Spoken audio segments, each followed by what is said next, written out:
Everybody despises the villain, but never take accountability for creating the villain.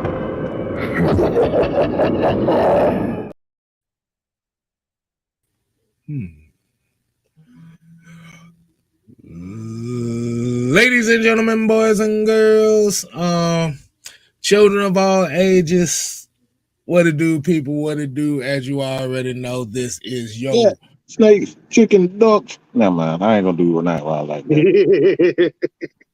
chicken feet, everything going out. Hey, it's your boy Six Man K Styles.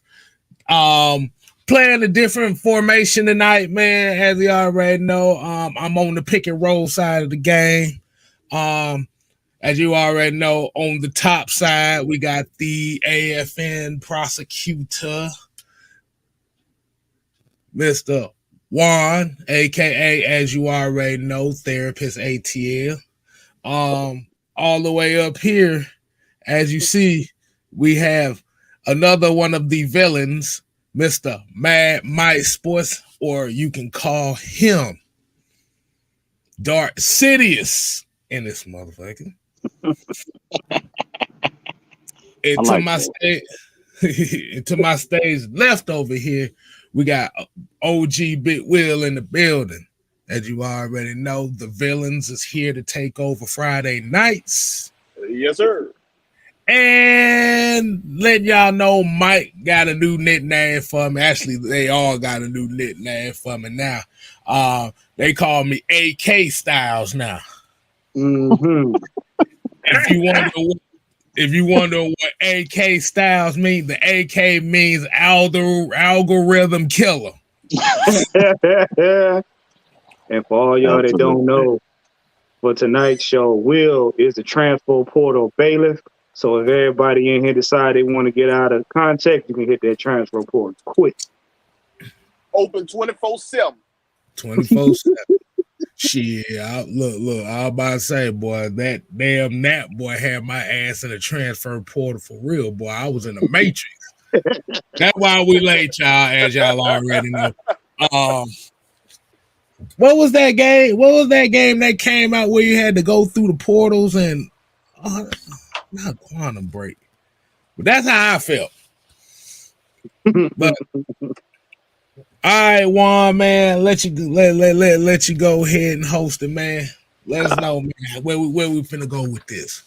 Okay, this is brought to you by K Styles and therapist ATL 411 Pain. But we got some news. So for all of y'all out here, a couple days ago, you know, Monday show, Mike and them talked about a certain topic concerning, you know, Ogun Daisy. And, you know, what would the Falcons do with him? So we noticed some egregious stuff. We noticed some people stealing some ideas and not citing us, pretty much. Y'all know him. One, Smith. Yeah, Smitty Sports Machine. So, who goes under the comment section? And Mike goes up and, you know, says, wow, you know, so we not citing work now? No comment. Brother Blackberry goes up under there and says, yeah, we did this on Monday. And then commented under his comment. Me. And I want y'all to read this. Exhibit A. All right. I say, wow, this topic looks mighty familiar. Good try. This man has the audacity to say, man, I've been talking about this too much, troll. So I say, funny, prove it. We spoke about this on Monday evening. So if Monday is 2 months ago, your math is off, like I said. Nice try, bruh. So, as you all know, you ain't no stranger to this because we've been talking about this all off season. If you're going to take an idea or topic from anybody, have the respect to cite them. But apparently, we got Negroes out here that like to bite the hand that feed them. What do I mean? Okay, I'll tell you. Mad Mike Sports has helped cultivate this man's career. Think I'm bullshitting? I seen the receipts. And the least you could do, my nigga, is have the balls and respect to get this man credit. Now, I don't normally get into these skirmishes, but you called me a troll. So what I want you to do, I want you to prove it. Prove it to your fans, because you're making them dudes that sit beside you on that panel look bad. You're making your fans look bad by listening to your goofy behind. And before y'all go in the comment section talking about beef, this ain't no beef, because you want to know what the beef is? Somebody that's an equal threat. He ain't a threat. He not on our level. I said what I said. You got a problem, you can contact me. You follow me on Twitter. And I know you got some of your run tell that's in the comment section. So make sure you tell Papa Mustache I said that. Now, with that being said, just to give you some background on this, Exhibit B, K Styles. What do we got for Exhibit B? You ain't even original with your own name, bro. But I'm a troll. You care to tell people about this? Don't that look familiar? Don't that look familiar? It ain't me. I don't rip off and duplicate. It's K-Styles. Who's that name at the top? George Michael. Huh. George Michael Sports Machine. Isn't that interesting? Now, this is the same man that when Mike gave him a nice critique about his take, he called this man a bitch. This is also the same man that when we're supposed to be a superhero and positive content creators, this man trashes his team in front of y'all face, agreeing with Joy Taylor about the fact that we got rid of and we don't want to win. And you can go to his channel and look it up. And then he goes back and recants it in another video. So look, bro, here's what I need you to do. This grown man conversation's over here. I don't mind being called a troll by nobody, but at least had the decency, at least be a man and keep it on your page. Instead of hiding the comment, you didn't hide mics. You ain't hide Blackberries. You've been stealing from this man since day one. So why you worried about me? Because I'm pretty sure you and your people don't think I'm important. So why you take it down? But just know, bro, I ain't nobody to be played with. Nobody to be played with. And like I said before, we do our homework over here, bro. And I want to make this clear real quick.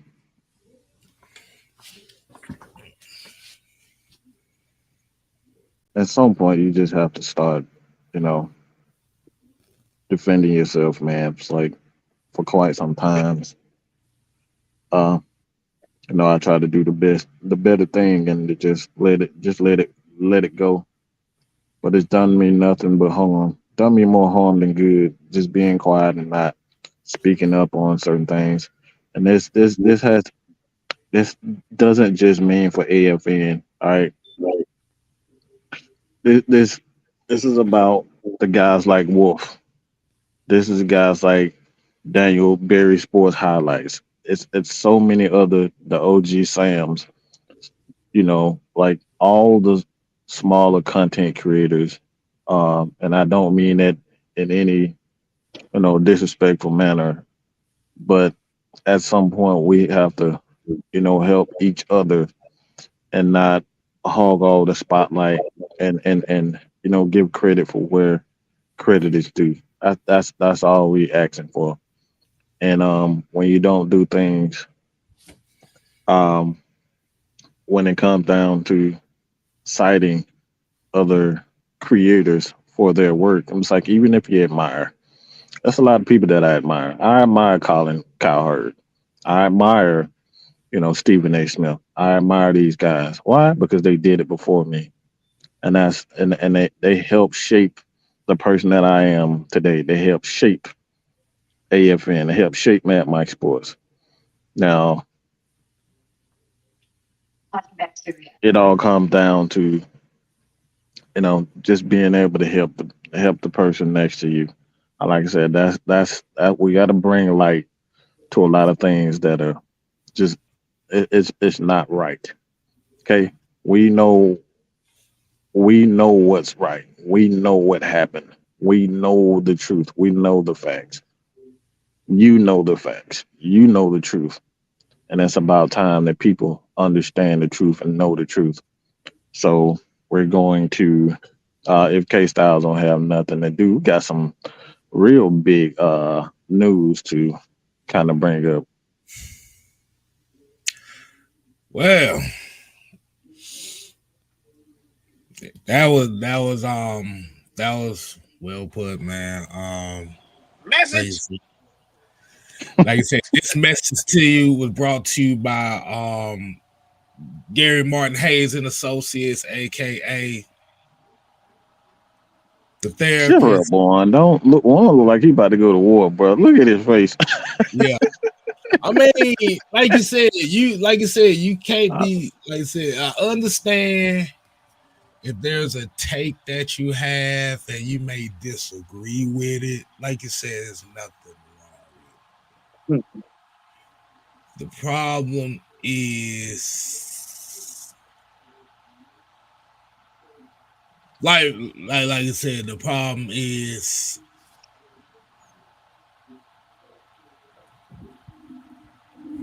Bro, it costs them nothing to cite you, bro. Nothing. Just to say, hey, well, I appreciate this take right here by AFN. You know what I mean? Even though y'all don't get along and nothing like that, whatever. I appreciate this take right here, man. They brought up a good comment. I wanna expand on it. Come on, it don't cost you nothing, my boy. It don't cost you nothing. That's why we always say, like, even with the topics that we do come up with, why the hell you think we always like this? Hey, I seen this article by such and such. I want to get y'all take on it. It's free. Wolf did it. I asked Wolf to do a video, and he had a completely different viewpoint on me when it came down to Lamar Jackson. It wasn't the exact same thing that I thought. It was completely different from what I thought. So this is nothing to do with a person and whether I agree with them. It's like I did it before. I did it before with Smitty. I cited him on his video. He didn't like it. But guess what? They brought him more views. They brought me more viewers. It brought us more views. And that's what it's about. You know what I'm saying? Just about the conversation. So like I said before, it's not even about, whether you agree with me or not. It's about having the conversation and just like I said, properly citing a man, properly citing a woman, like creative. It's like it's the respect factor of it. Like, bruh, first of all, you have a duty to tell the truth. The fact that you sat up there and said you talked about it for 2 months, bro, you ain't talked about no open danger for 2 months, because that means you skipped over the draft, free agency, undrafted free agency, and the off season, bro. Come on, you owe your fans more than that. You owe your compadres on your panel more than that. It's about respect. You go back to 2 months in his content, you ain't finna hear about no open danger. Right, he was all on Lamar. And then the thing is, what Mike is saying, him and Wolf had two different takes on the same topic, but it was respecting that. If you look at that comment section now, nobody disrespected you, bro. But because you in your feelings because somebody called you out on your BS, now you want to start naming names. So, like I said, if it was such that problem, as a grown man, you'd have left it up there. But since you want to throw rocks and hide your hand, there you go, bro. So it's about the respect for any content creator. You was really about that work, you be there, bro. Invite somebody from AFN on your channel. We talk stuff over. It ain't got to be Mike. It ain't got to be none of them. You know, it don't have to be me. Somebody from AFN. We can talk. We can see. We can squash all that other crap. We talk sport, whatever. See what's really going on. Let's talk. Let's have a different opinion. You know what I'm saying? I want to see what that look like.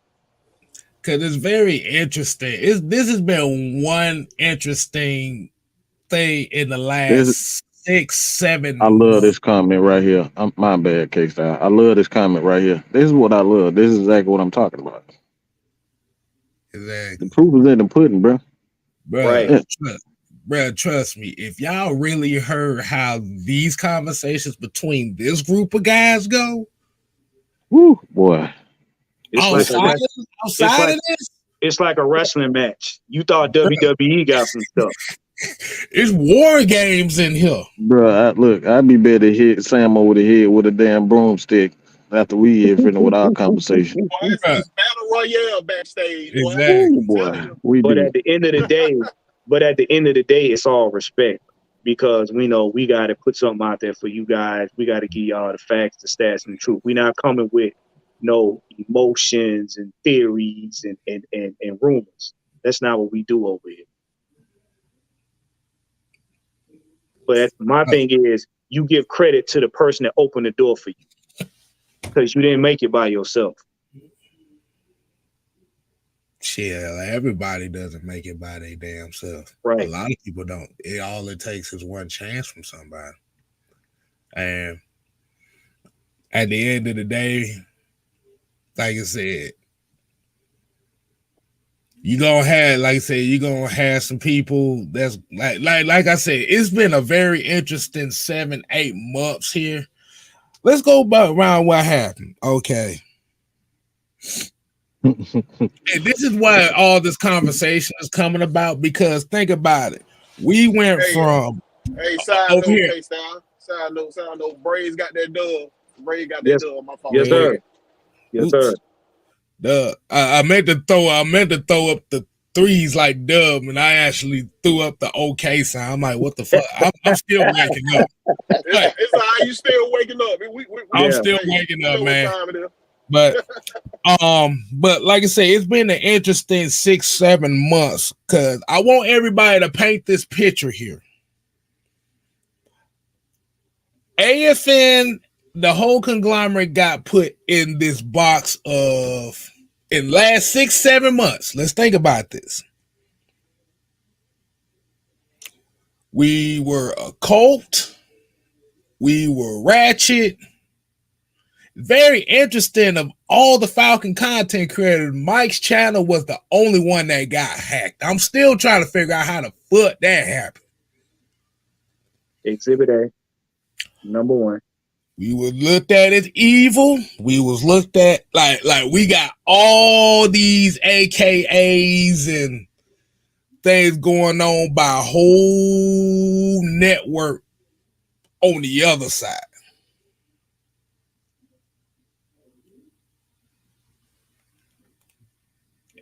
And what's the whole constant? We embrace it, because at the end of the day, we know majority of y'all ain't gonna like us. Who cares? If you do, you do. But like I said, get that super chat.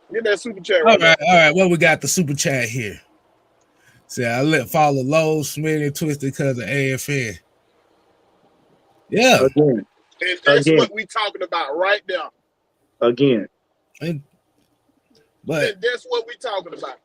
But like I said, just want proper respect, bro. Like I said, I'm not asking for people to kiss my feet or anything, or kiss Maggie and our feet. It's just so many people, and like I said, Wolf. But you know I love you, bro. But Big Sam, all y'all, man, I love y'all.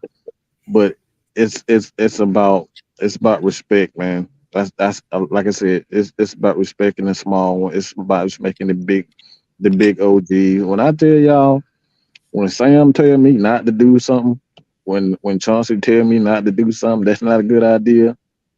I Oh my listen. Right. I listen. the hell, Chauncey talking about everybody go to hell. Okay, bro. You see what I'm talking about? I get that. I get that on the day. Hey, except for That's the that, first thing he we ain't say. listening to that shit. You go to hell, OG. We ain't No, listening to that. Will said it. God damn it. but see, Oh, absolutely, man. They look, Salita, look, Sports Live in the ATL. That's them, a boy. He's an acquired taste too. I still subscribe to him. I still support his stuff. It ain't like I said. It ain't even about everybody have their acquired taste, and it's not Mm, about that. Like I said, my thing is, it's we've been quiet too long. mhm. That's my thing, bro. It's like I wanted to do the right thing and just let everything boil over, but sometimes that's not the smartest thing to do. In order for change, you got to create change, and you have to in order to create change, you got to make people uncomfortable. You got to make them see. You got to let them feel. You can't Yeah. do it by sitting in your corner, sitting on your hands. That's not how you do. That's not how you create change. And like I said, we're trying to create an environment where Atlanta Falcons, especially the creators, we have, you know, we have an origin of respect. When I look at the Locked On podcast, they don't do a lot of this stuff. nope. They don't go and bad mouth each other. They don't bad mouth each other. And now, like I said, Aaron Freeman, the one I came in the game trying to be like. I came in the game trying to be like Aaron Freeman. He was my idol coming into this. I was a puppy in this thing. Like I said, everybody know my history when it comes down to how many people that help create what Mad Mike is, and that's what it's all about. Just a lot of people just don't want to give AFN the credit that they're due, and we want our respect, and we're going to get it by any means necessary. Hey, y'all see that comment by Dre Harrison? Which one? Yeah, right here. And If I'm being real, all the uh, Falcons Mm-hmm. content that's is what we talking working about. together. Yeah. Do Yeah. y'all We ain't understand got right no now? problem with having nobody on our show. That's the point. They scared to be on the show with us. They scared to bring us to their show. That's the point. What's going on right? That what we trying Well, to get going on. Well, see, here's the thing, and I'm It's gonna all leave good, it. I'm Wolf. gonna leave it alone after this. Do y'all realize right now we are on the edge of being a force to be reckoned with in the NFL right now, with this season coming up, Mm-hmm. and right about now we have an opportunity as a collective to get respect in the city of Atlanta for this team that's been bashed since its inception. And what y'all got to understand is, doesn't matter who you have on your show.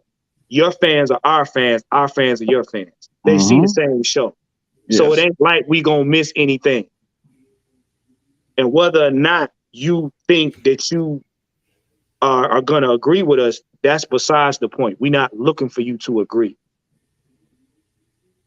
But you don't see neither one of us now. Nobody on this platform copying anybody else. We do our own. We in our own lane every time. I And don't this think who the any. people, this who the fans look to. They look to us, man. Cause we getting Right, bashed by our own media. We getting right. bashed by everybody. The 4-letter word, the 4-letter network, the 3-letter network. We getting bashed by them all the Mm-hmm. time. Ain't nobody that working at these network truly from Atlanta. These implants, mhm. bro, from Right. different states. They not speaking truth on our team because they ain't their team.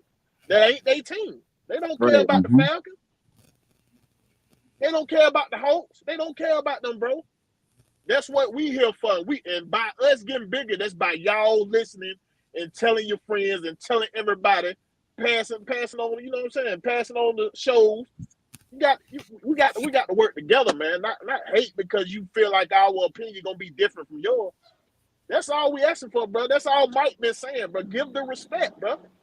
He The gave thing- you an opportunity when nobody else gave you an opportunity. You started here. Thank you. Just give the respect. It don't cost nothing. Ain't nobody gonna whoop you for giving the respect.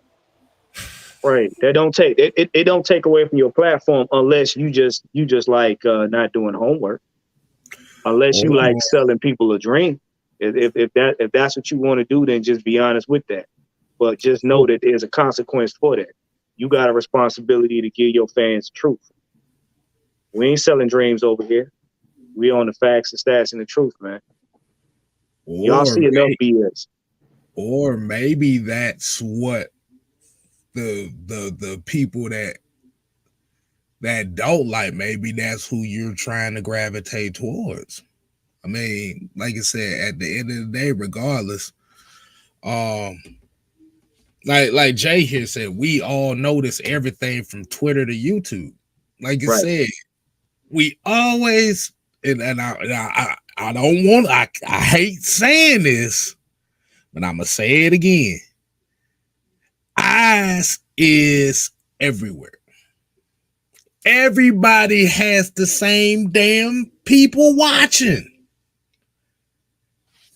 You got people from this space coming over here, people coming from here, going over there. So everybody's going to be talking.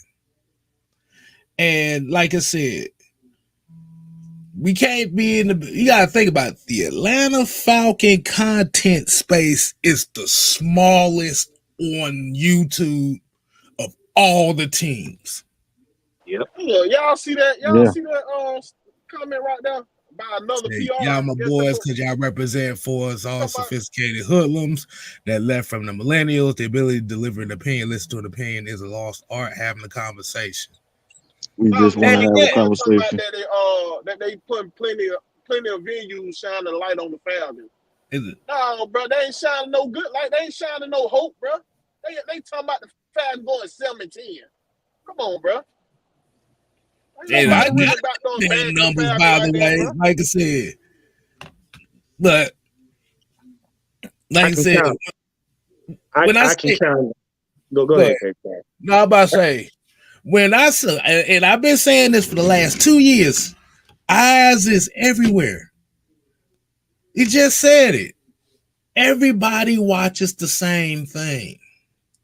So if it comes down to a point where people are going around telling one thing and telling one another, and like I said, we got to hear about folks bashing us from somebody else and all this stuff. Like I said, little friendly jabs here. Like I said, that's part of the game. But, I'm gonna say something stupid. I'm gonna piss some people off. So I expect the jabs. But like I said, you can come down. You can have a conversation. That's all we having, bro. Like, look, all I ask, if this is not too difficult, this is all I ask.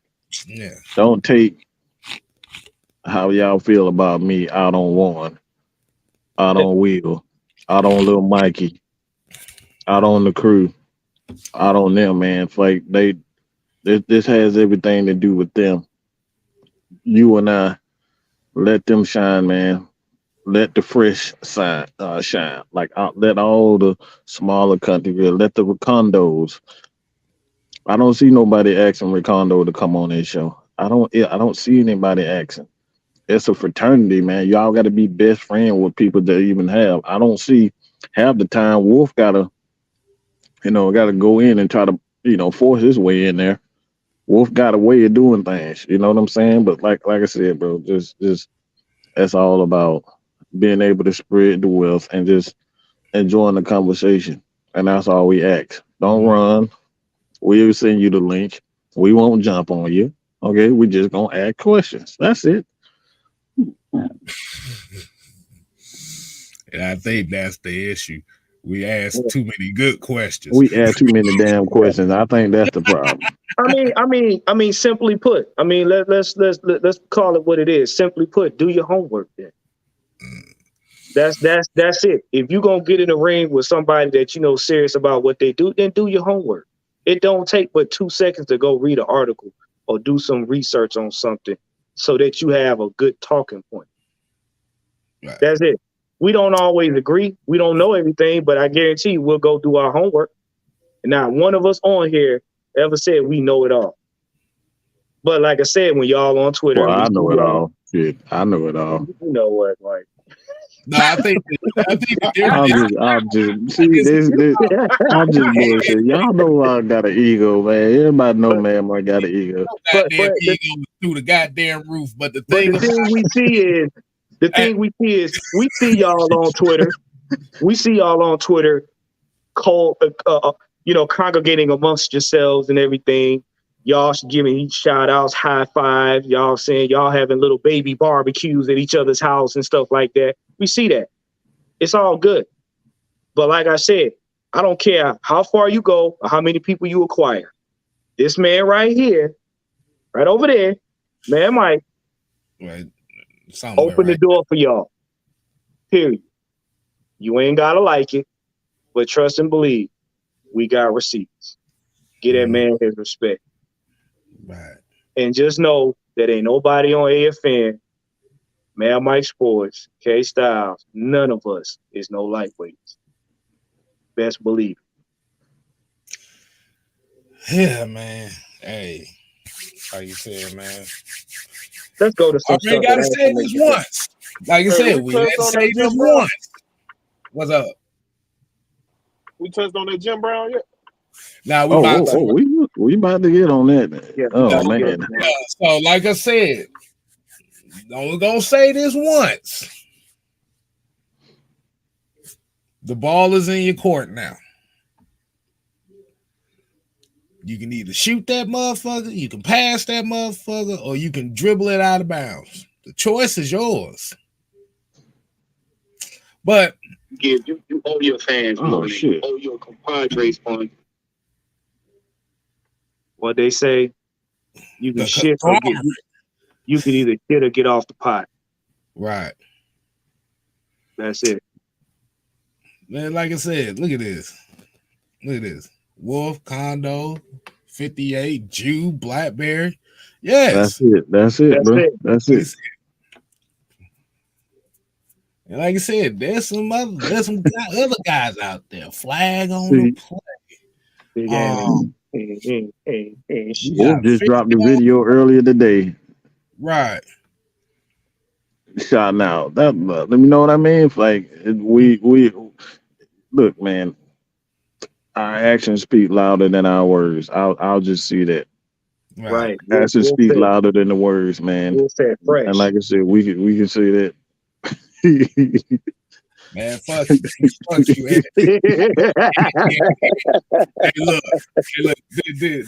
Hey, look, this is how you know fire coming. Do you hear the fire coming up? Yeah. Hey, I like this comment right here. It said, I've been watching y'all for years. I don't mind the rawness. A lot of people have ideas for content, but y'all actually put together delivery. That's what they don't like. Yeah. There you have it. And it comes from Big Will. It comes from K-Star. It comes from Warren. It comes from Dunn. It comes from everybody in this conglomerate we talk about. And that this is why I say, like, y'all hear me say this all the time. I don't. A lot of these conversations, we just be arguing about this shit and if we argue about it, we know it's a good conversation. That's why I said, you got a super chat in there. You got a super chat in there. I appreciate it, man. Tyler Davis said, "Will y'all do dream content? Their season starts." Oh, we already got that. Yeah. Yeah. We got that. We got that at Feline. You can go on Feline Sports Podcast right now, and they have the dream. We're gonna be we're gonna eventually get those guys from Feline to put them on GSN. So you give us time, but we do dream content. But we got it all over here. Y'all know. Look, bro, we deep over here. Y'all should know that by now. About 60 deep over here, bro. That ain't no joke. Right. Right. But man, look, let's go ahead. I know K Styles and Mike want to dive in. Let's give y'all some stuff that's actually some positive content right now. can call yourself a damn superhero giving villain vibes. That's what we supposed to do. See, I was gonna let that pass. Like, I I got said Juan already addressed it like that. I had to just say that, get the last shot at that. But Dan Mercy with the 499 said y'all definitely inspired me to do more research and dig deep so I could check. I love it. I love it. That's all we. That is what we do. We appreciate you, bro. That is what we do. That's our responsibility. See this. If y'all want to know how to do it, that right there. I love that. I love that comment. Here's the thing. You can't be afraid to put your foot in your mouth sometimes. You can't be afraid of that. It's gonna be some takes that you may say that may come out wrong. Mm-hmm. Trust me, I know.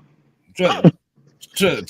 It happens a lot. Everybody's not gonna be 100% right on outcome. That's why it's called an outcome, because it's not absolute. But let's go ahead and get on to it, man. Like I said, we're going to actually get into the show today. And I know we didn't give no roll calls, but felt like that needed to come out right there. Like you said, hey. And that message was brought to you by the conglomerate. What does Sam say? Damn it, we need Sam on here so he get the goddamn the conglomerate statement. The conglomerate statement. That's what we need. But we want to talk about something serious, as everybody already have heard.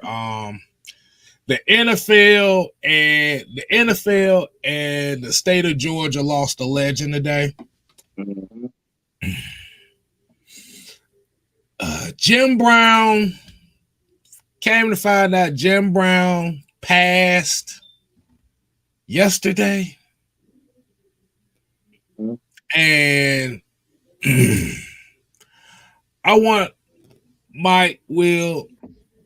y'all to go ahead and lead this conversation right quick, man. Like I said, just give a few minutes for the late, great Jim Brown, one of the greatest to ever do it.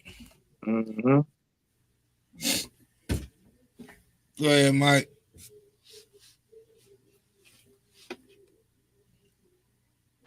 Well, I'll start off. You want me to now? Go ahead. Do your thing, Will. Jim Brown, one of the greatest running back to come out of, Cleveland Brown. I think he went to Syracuse too, then. Yeah. Went to Syracuse.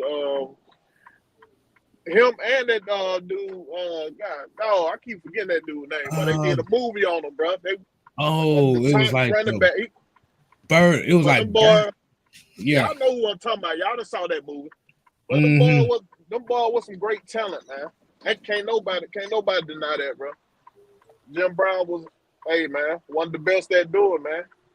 Can't speak no better than that, man. He inspired a lot of folks.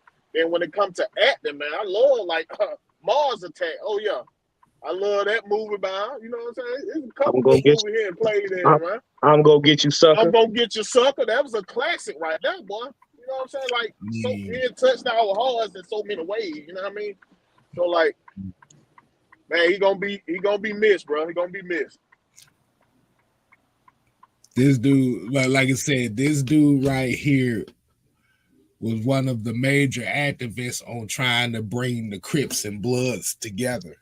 They would literally have meetings at his residence. Mm-hmm. Right. On trying to his whole career short for that. For this. Right. He was on top of the world. When I tell you Jim Brown was on top of the world, yeah, he could have had every female he wanted. Men wanted to be him. They wanted to pay him every dime, and he said, "No, I'm gonna represent my people." I forgot about From Dust to Dawn. I forgot about that one. Yeah. Mm-hmm. He also partnered with a lot of NBA players, stuff like that back in the day, like Kareem Abdul-Jabbar. They partnered with Muhammad Ali. To help run the civil rights movement and help push it forward, especially getting it into the sports, to make it more, to give them a more level playing field. Because at that time, even in sports, Even though we had our foot in the door, we didn't have a foothold in like we did, like we do now. That's fact. So, oh man. And plus, he got him a young tenderoni when he got older. So I'm gonna always remind him for that. Hey, man, you see, man, hey, look, what? Nobody fucking with him even when he was older. Nah, not a drop. Nobody fucking with him. Not a drop. Because as to this day, he's still the Cleveland Browns all-time leading rusher. That's crazy.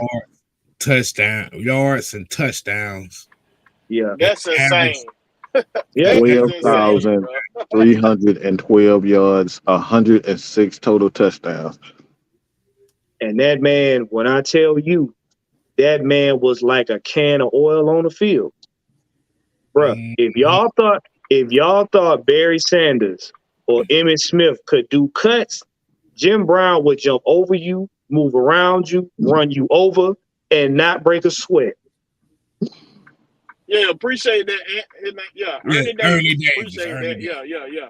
Ernie Davis. I never can't get that man's name. I love that movie. I was like Bernie, so I'm like, wait a minute. I know that's close, but what am I doing?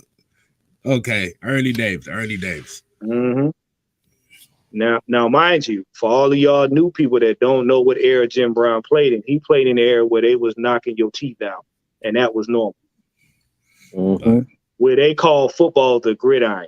None of it. It wasn't flashy. It was straight gritty. That man ran for 12,312 yards from 1957 to 1965.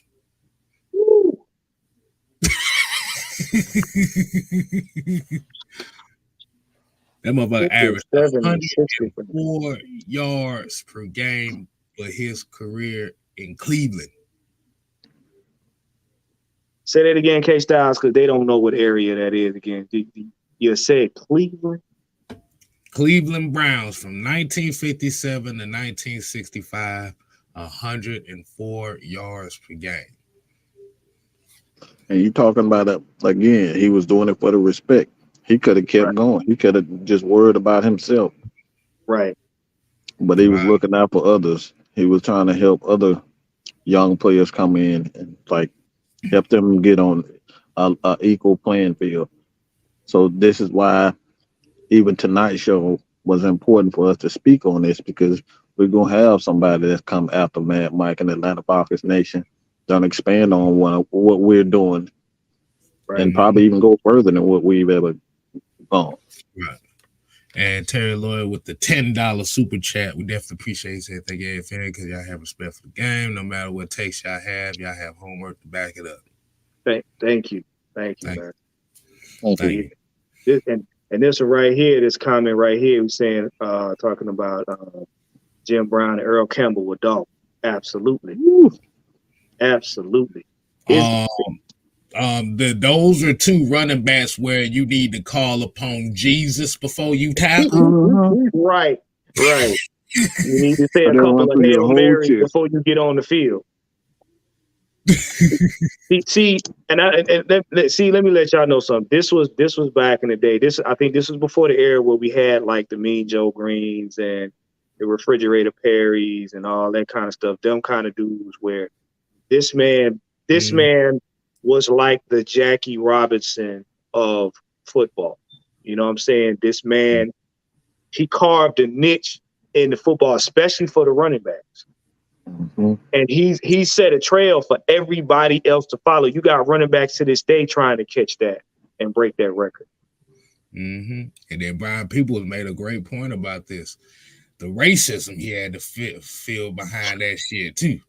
Bruh, in the 50s, y'all gotta understand, this man was big when they was segregated. Like he couldn't even drink they had different water fountains, people. King was marching. They had different water fountains back then. Right. Dre Harrison said that with the $5 super chat says the NFL lost another elder statesman on par with Deacon Jones. Atlanta Falcons may just bring our football back. And that's very interesting that you say that, Dre Harrison, because I don't know if anybody heard.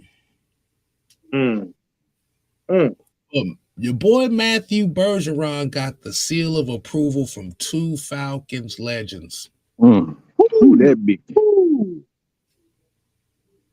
Mud Duck and Keenan Forney then gave Matthew Bergeron the seal of approval.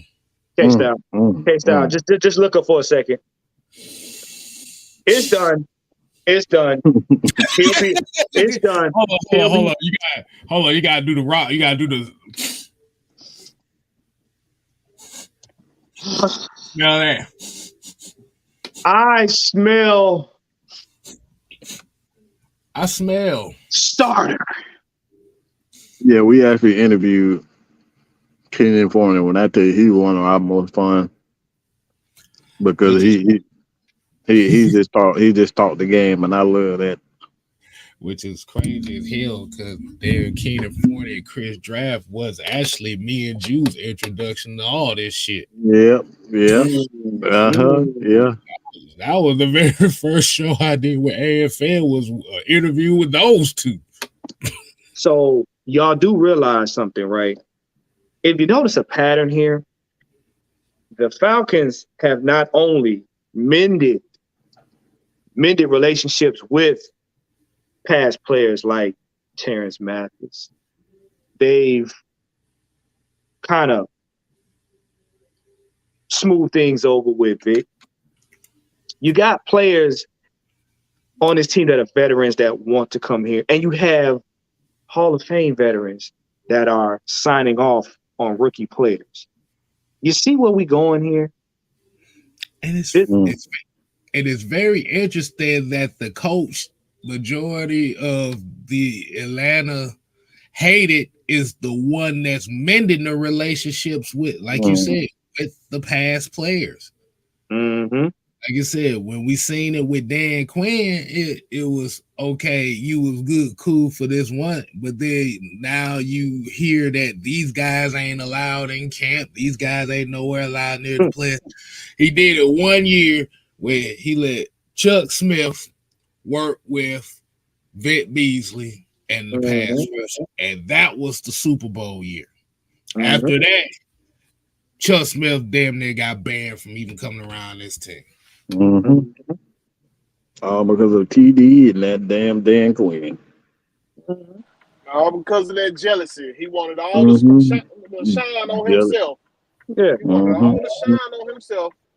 And cost us great defenses. Right. So, like you said, you got Bergeron. Like you said, Bergeron is a project in himself, going from offensive tackle to left guard. But to get two, like I said, not even just two OGs, but like this is like, let me see, if we're going 60s, 70s, this is like third generation offensive line greats for us. This is like third generation type guys. And like you said, if you look at those DVD days, Forney and Todd McClure were instrumental in that as well. Not just those two on the offensive line, but you had guys like Bob Whitfield, you had Tyson Clabo, you had Todd Weiner, Kevin Schaefer. Like that offensive line was solidified, especially running the damn football. Yep. Nobody talks about that the Falcons had at least 2 Pro Bowlers on that offensive line during the DVD days. Bro. So by the Atlanta Falcons now looking to go back to that style, while everybody else over here doing pirouettes and ballerina moves, these motherfuckers is A-Town stomping and got their backs in the corner and dare you to run up on them. Right. that's what they doing. Which kind of leads into the main topic for tonight. And I want Juan, because Juan was the one that kind of brought this up to us. Okay.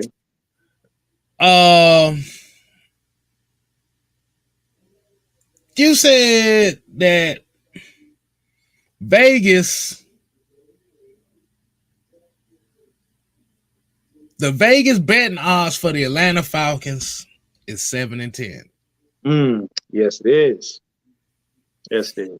Go ahead and elaborate that for us. I heard this today on John Chuckery show. If y'all don't know, it's hitting hard with John Chuckery. I got it from them. Locked on Sports.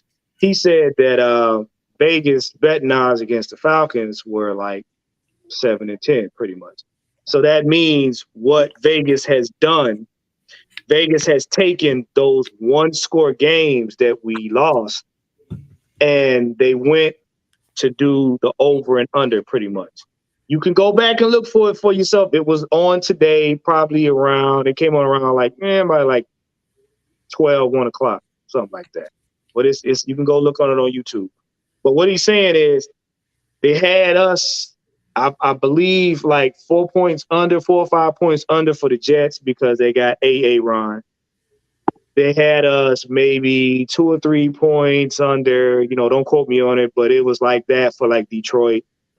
They had us like at 1 under for like the Saints, and basically giving us the amount of losses we had last season is the amount of unders we got this season. So putting us somewhere at 7-10. Now, what surprised me is he said himself that, hey, he doesn't think that's so. He said he sees us more or less like a 9-8 type of team. And it's funny because he almost looked like he wanted to throw up saying it. But I find it funny, and we talked about this earlier, and I mentioned you guys this. I said, look, when they said we were 2-15, we hit 7-10. They said, okay, we're overachievers based on our roster. And we said this on the show. I said, now, if you take those 5 games, those one-score games that we lost, and if we achieve by that same ratio right now, we are what? 12-5 team. Mm-hmm. And when you asked us what we thought about the winning percentage, we said some said 11-6, some said 12-5, some said 13-4. Mind you, Calais Campbell in his interview said 13-4. So, like we said, they do not see this Falcons team in the light of what we're building. Vegas sees this Falcons team in the light in which we played last season. And that's where a lot of people going to lose their money. Mm-hmm. Yeah, so if you actually go to the Vegas Insider, it's actually 8-9. Because we had to sit here and count this. Mm-hmm. So, and like I said, at the end of the day, we really don't care. But I thought I thought this would be a good conversation piece because let me read these out to you. Falcons, 3-point. I'm gonna go down by the schedule now because they broke it down by the schedule. Okay, here you go. Panthers, week 1, 3-point favorite. Mm-hmm. Week 2, Packers, 2-point favorite. Okay, that's 2-0 right now, right? Mm-hmm. All right, I got you. Lions, 5-point underdog. 1 loss. Jaguars, 4.5-point underdog. 2-2. Texans, 3.5 favorite. 3-2. Commanders, 2-point underdog. 3-3. Buccaneers, 1-point favorite. 4-3. Titans, 1-point underdog. The underdog. Yeah. Yeah, man. They literally when you hear when he go through this whole list. They got 3 quarter. Never mind. Read. Oh, okay. It gets better. It gets better. Go ahead, K Styles. It gets better. Vikings, 1 point underdog. Cardinals, 1.5 favorite. Mm-hmm. Saints, 1 point favorite. Mm-hmm. Jets, 7 point underdog. Stop right there. Do you see the fuckery? Because they got Aaron, all of a sudden now they supposed to come in here and just wipe the floor with us. Okay. Buccaneers, 3 point favorite. We're going down to December 10th. All right. The second game against the Panthers, we are 1.5 underdog. Colts, 3 point favorite. And the last 2 games, they got the Bears as a favorite and the Saints as a favorite. Now, let's go back. Let's go back to that Carolina game. Let me ask y'all something. When have they picked us to have a winning season? I'll wait. I want. Wait. They even in 2016 Even they in didn't. 2016, nobody picked us to be shit. Right. But I need to ask a question. Because I seen this picture and I found it quite hilarious. So I'm gonna ask K Styles this, and he knows where I'm going with this. So you mean to tell me that we gonna play the Panthers twice? You mean to tell me that Bryce Young gonna grow up between them 4-5 games? Because the last time I looked, he looked like somebody's 5-year-old kid in the midst of a room full of grown men wearing his daddy's helmet. Please tell me how we gonna lose that game. I'm glad he don't run. I'm gonna say one thing: at least he ain't running around the field looking like a 3-year-old. He gonna need to, because that's what he gonna save him. Right. That's gonna be like trying to chase a toddler around a barbecue. Right. But like I said, we want to point this out is because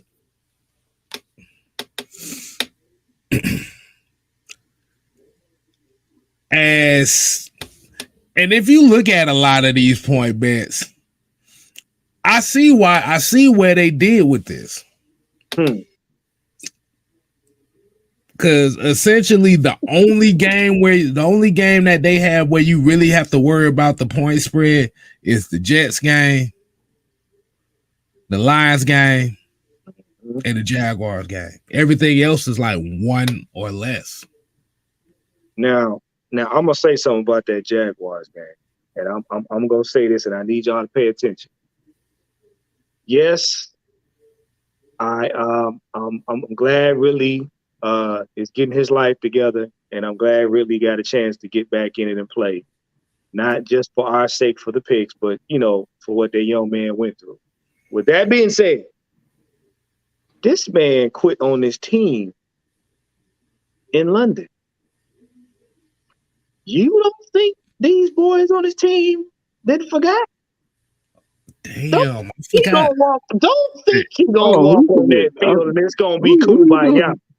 The NFL, bruh, I did not think about that. The NFL ain't shit for that. Yes, that's the game where he decided to just opt out. I'm done. Y'all got it.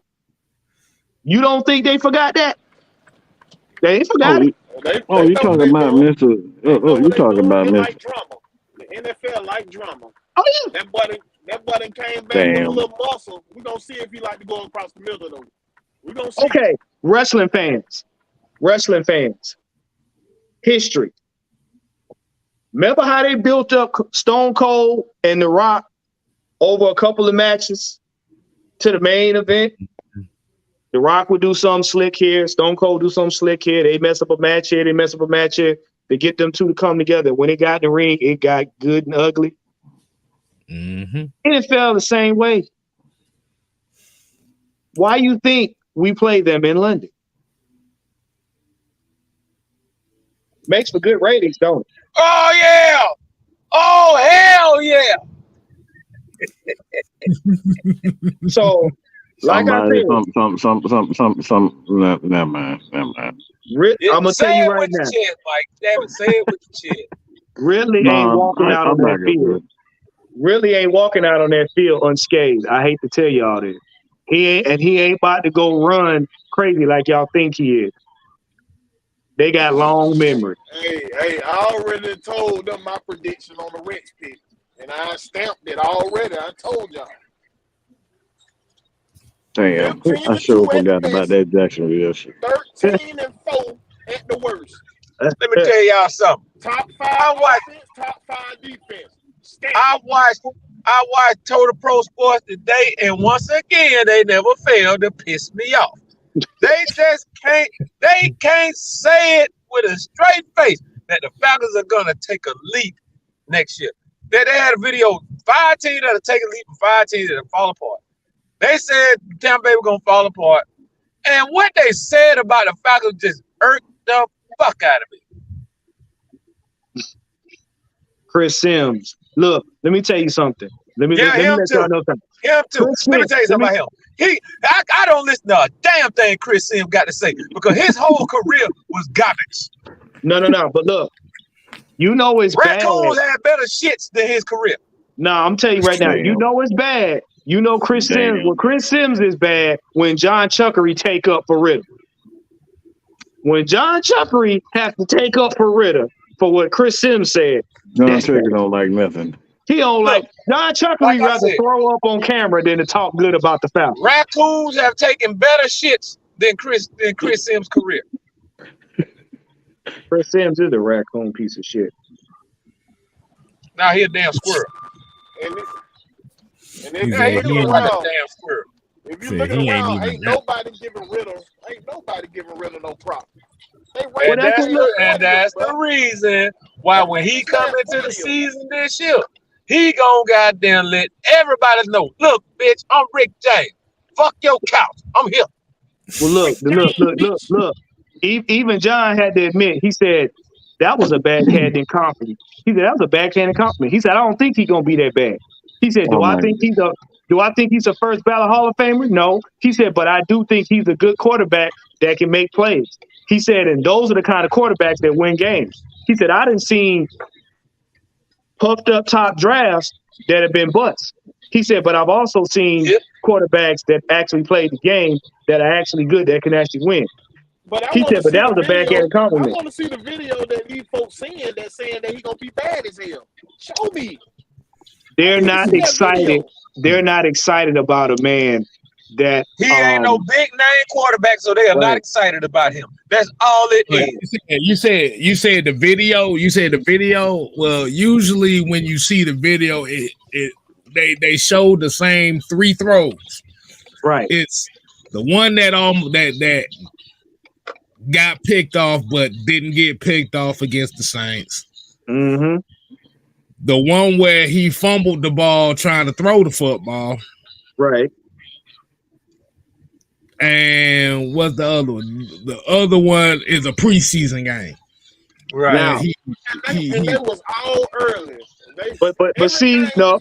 Every game this man got aggressively better. And then Yeah. they just have a little sit down with Tom Brady talking to them drafted quarterback, telling them what round you picked in don't fucking matter. It don't fucking matter once you get to this league. Right. But see, well, we said this on the show. Night, I said it yesterday.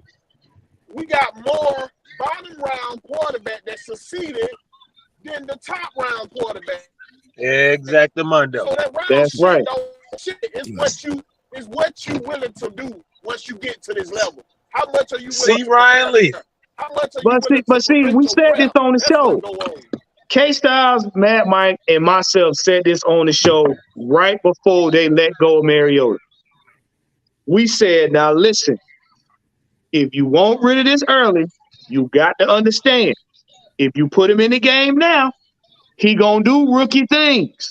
He gonna make rookie mistakes. Y'all got to be ready for it. Oh no, we need to see Ritter. We think we got to see somebody that can throw the ball. Anything. And we told y'all that. We said it. But now y'all highlight. Yeah, He made a but see, mistake. They didn't capitalize on him. They didn't capitalize. right. But y'all highlight this man's rookie mistake, and then y'all add to it. Well, he threw them should have been 3 interceptions. How? Either they weren't interceptions or they were. You can't wish interceptions just to prove your point. Colin Cowherd, stupid ass. Like, really. I done heard so many fans. Well, he threw them, he threw what should have been 3 interceptions. What the shoulda, is there a stat for should have been interceptions, or That there's should stat have been for an interception in the damn Super Bowl with that damn. But it wasn't. So yeah, sit your pop ass ass down. right. Shoulda, coulda, woulda. So you There is sit no- your mashed potato ass down. Thank There you. is no stats for shoulda. There is no stats for shoulda interceptions. There is no stats for could be catches, and there is no woulda couldas for blocking and zone defense. Right. I gotta come here and say that real quick. I had to come in here and speak my piece for a minute. Shout out to Warren. Warren got his glasses on tonight, looking all studious and shit. Hey, look, you see that right there, the prosecutor. I had to go into lawyer mode today. Hey, I Dan Fielder. People up there trying my authority. I Dan Fielder. Mike, my man. Shout out to you, my brother. No, Straightening man. these Shout out to clean the ass producer of the year, man. The greatest producer That's it, man. in the history of the world. And that's Dr. Dre. Damn right, there it is. Yes, sir. K-Style, my man. Was I'm a had tag team partner right there. I'm a tag team partner right there. See, look at this. Look at this right here. I respect this right here. Somebody gonna look at this. He said, I'm on the fence with Ritter, hoping he make me eat crow. He's a Falcon, so I gotta chip him. See, There it is. this is what I'm talking about right here. That was a Falcon fan right there. That's a Falcon. That's a fan right there. That's a Falcon fan. Not let let me hit this right quick. I'm out of here, y'all. I'll catch y'all later, man. All right, man. All right. Hey, you gotta do. Hey, y'all gotta do- let you that gotta- man leave without doing manscaping. I mean, he already left. God damn it. We were supposed to get the promo. But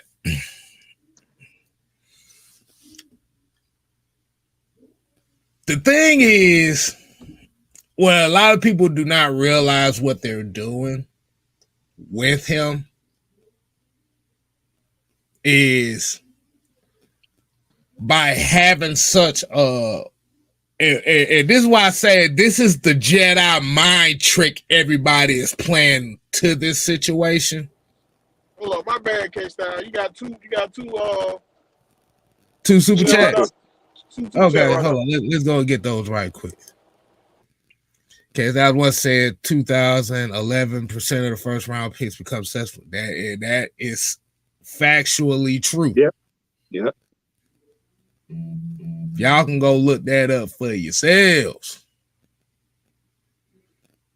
Like you said, Like we say, we do homework over here. We're not just talking out our ass, bro. We do Right. homework. Right. right. I tell y'all. And Dre Harrison here with the $5 super chat says we know NFL Love Story. Now, do you think there'll be a new quarterback class? Give me your elite 3 and superstar 7 in today. Hold on. Who do you think will be the new class quarterback? Give me your elite 3 or your superstar in today's NFL. Man, I hate that shit. Like, you ain't gonna get that bullshit out of me. I stay away from this. I don't like being stupid. Well, if you're We going don't base, damn if you're know. going, I'm gonna say it like this: I'm gonna go Patrick Mahomes, Patrick Mahomes, he's the class. Joe Burrow, that motherfucker's a bad man. Okay. That third one kind of sketchy. I don't know, You said the 2000, ain't but two. One of them about to retire. I don't know which Allen gonna show up, man. He show up sometimes, then he don't. Talking about Josh Allen. I get, I think the way he worded it, he's talking about the new generation of quarterbacks. It's not necessarily Ain't but one. The fuck? That's really It ain't but one. Right. Yeah. Right now, because you can't put Jalen Hurts in there because Jalen Hurts still has to prove. He got to be consistent with it. He got to be consistent with it. Mm-hmm. You know what I'm saying?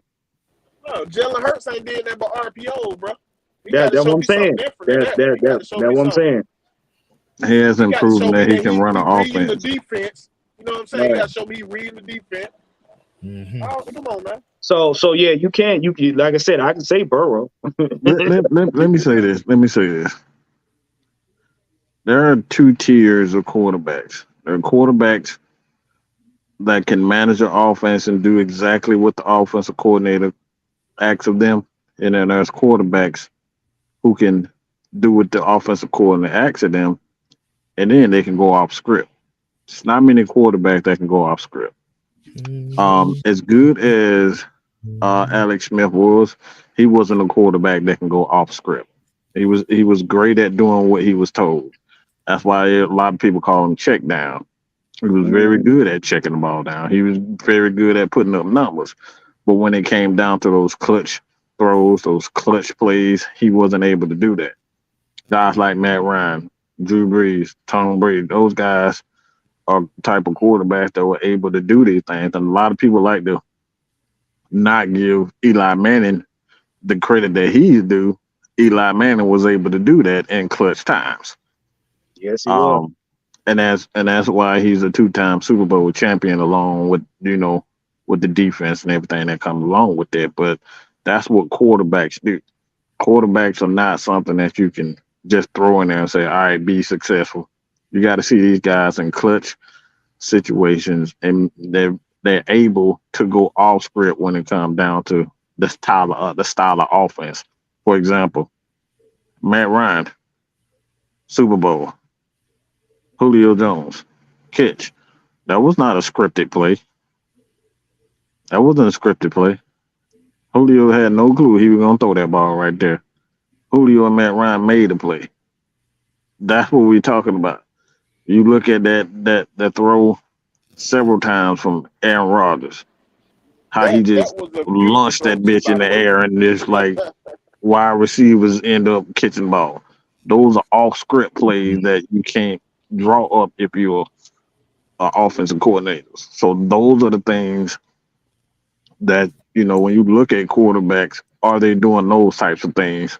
When the quarterback, when honestly, when the offensive coordinator don't have anything they can throw out there, you don't call all your good plays.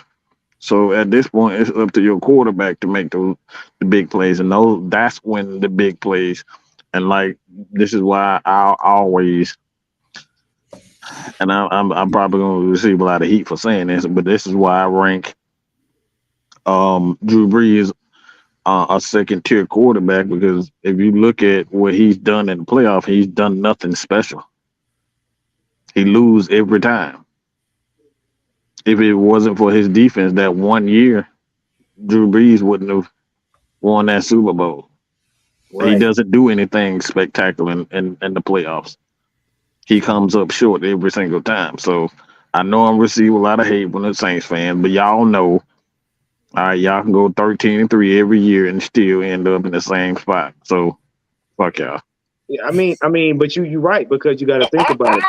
People figured him. People figured, if you got to look at it, people figured Breeze out halfway through the season, because one thing we all know about Breeze did, number one, he don't like pressure up the middle. Number two, Breeze don't like you to get in his face because of him being short. He did not like taller players jumping up in front of him when it's time to throw the ball, because that threw his timing off, and that made his ability to hit his players downfield almost impossible.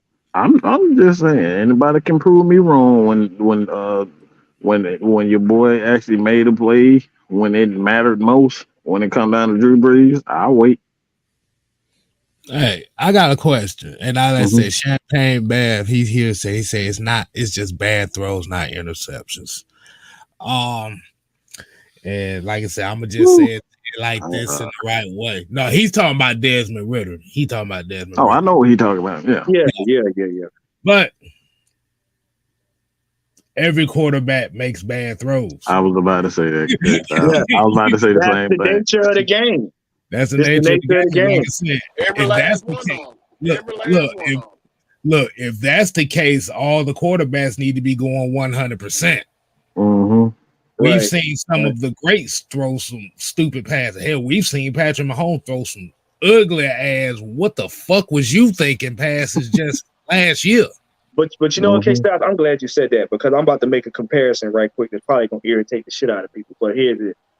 The thing that y'all got to understand about that is Brady, the GOAT, that y'all call the GOAT, y'all got to understand. A lot of them short passes, especially when Brady got hit more than 2 times and was when the pass rush was on his ass, Brady threw some terrible passes. And if it wasn't for that O-line holding up, or if it wasn't for them receivers trying to compensate, his shit would have been dog water. Now, we flipped the script to Mahomes. No, hold on, one. If it wasn't for that defense, we ain't gonna. I'm saying I ain't even talking about the defense saving the game. That ain't. I'm just straight talking about the offense in the game. Yeah, but you're right. But here's what Mike was saying about Mahomes too, and K-Styles. Y'all do know Mahomes played baseball, right? So a lot of that improvisation that y'all see on the field comes from him playing a second sport. Y'all got to understand that a lot of these players that play second sports, especially your wide receivers, maybe your running backs, they use those athletics to their advantage. You know what I'm saying?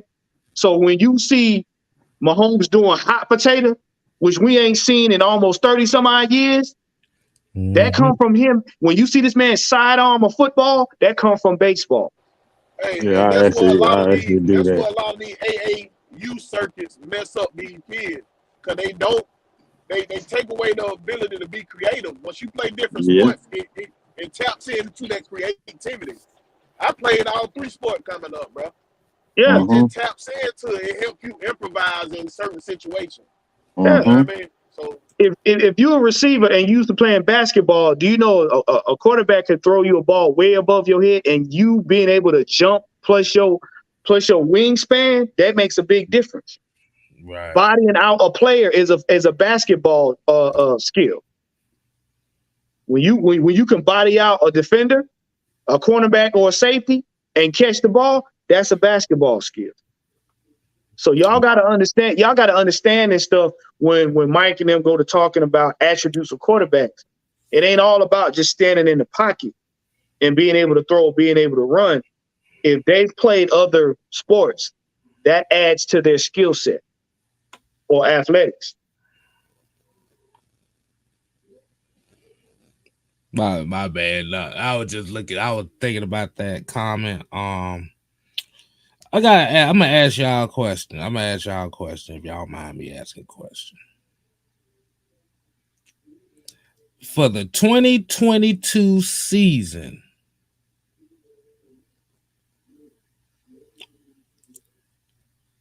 can you name the top 5 quarterbacks as far as interceptions thrown? Oh, I don't know. You said the top 5 quarterbacks? Top. I know where Josh Allen was there. The top 5 interception guys thrown in the NFL last season. Oh, damn! I was gonna say Jameis Winston, but that ain't the case. Is Josh Allen there, right? I know Josh Allen is there. I know Tom Brady will one on. Yeah. Hold on. Y'all ready for this? Yeah. Sunshine. I think Sunshine was there too. Okay. This is top 5. Top 5. Okay. Well, it's a 2-way tie for number 1, and that's Josh Allen and Dak Prescott. Ooh, not Dakota. Davis Mills was 3rd. Ooh. Derek Carr was 4. And wait. Stop. Hold on. Wait a minute, OK Styles. Wait a minute. You mean Oldsmobile was on the list? Yes. Saints fans, did y'all hear that? And this is who y'all talking about gonna give us a hard time?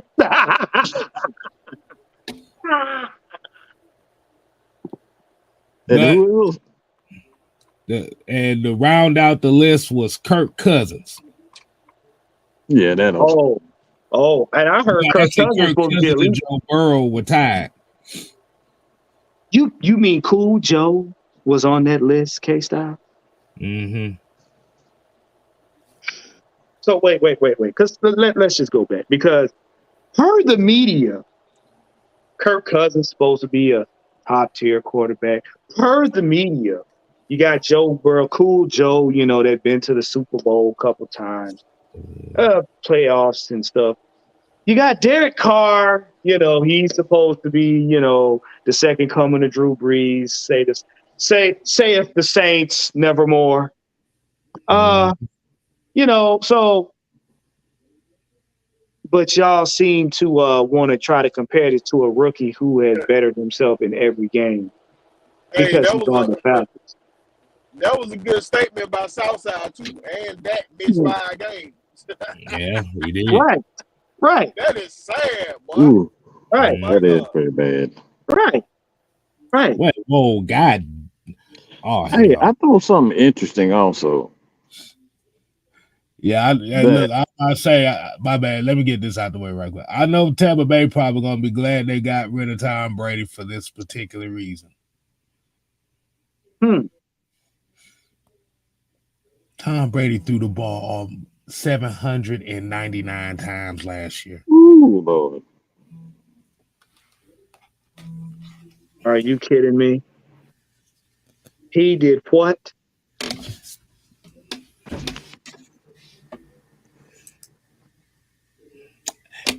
And that's and you literally just made the point. You literally just went into the point where we was just about to go to.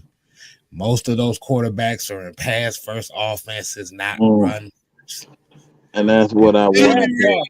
That's what I wanted to point out too. If you look at, well, let me find that. I gotta find that. Give me a second. Find that stat because I had the stat earlier. Okay, yeah. So my fault. So Patrick Mahomes was top 10 in the doggone interception. That boy had 13, 12 on. He had 12 interceptions. Yeah.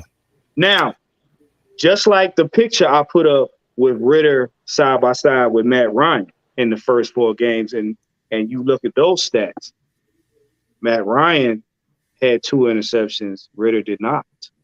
I got another thing for y'all.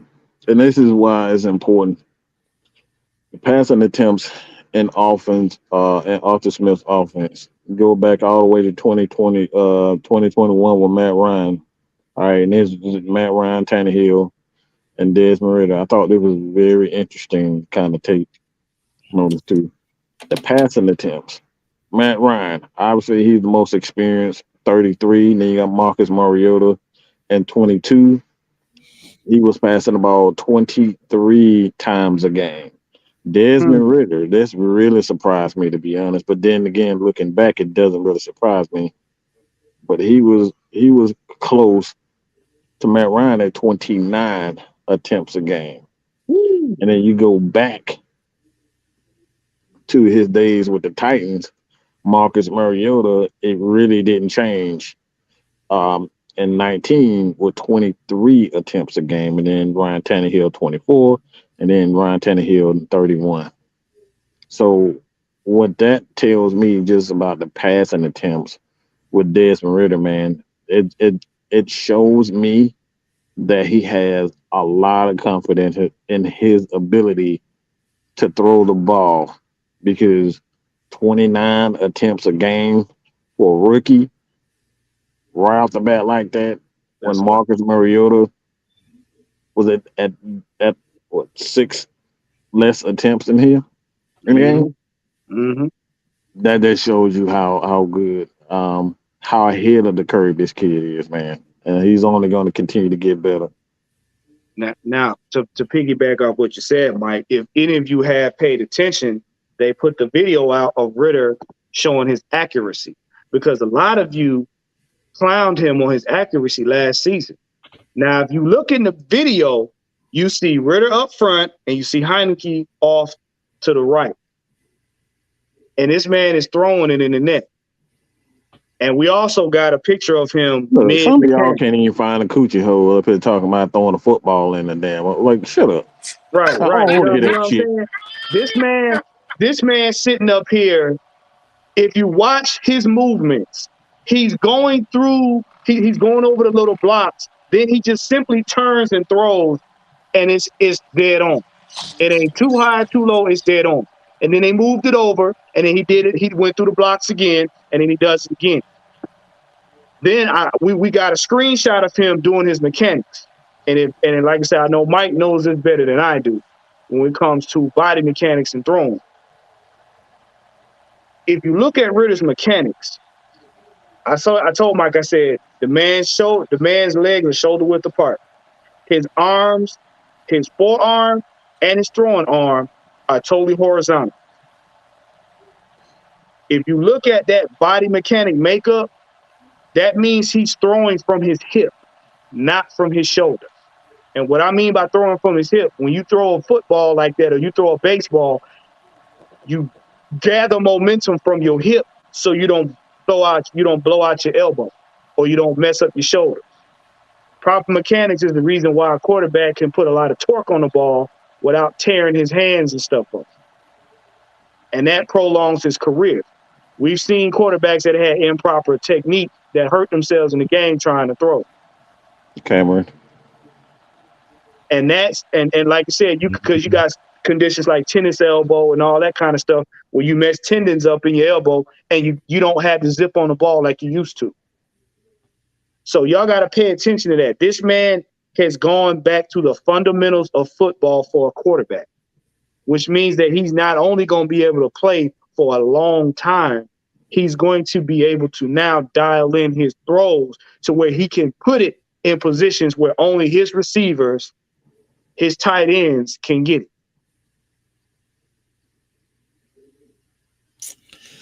I mean, correct me if I'm wrong, man. Side note, Miami went up 2-0. 2-0. I don't care about that racist ass shit. Fuck Boston. I hope their ass get swept. Yeah, Look, I was just Tatum. He's a dookie, so I like Tatum, but the hell with Boston. But I can see, like I said, I will say this though. The problem and the reason why you're seeing a lot of the flack for the Falcons with Desmond Ridder is, like I said, it's not because he can't play the position. The problem is when you're expecting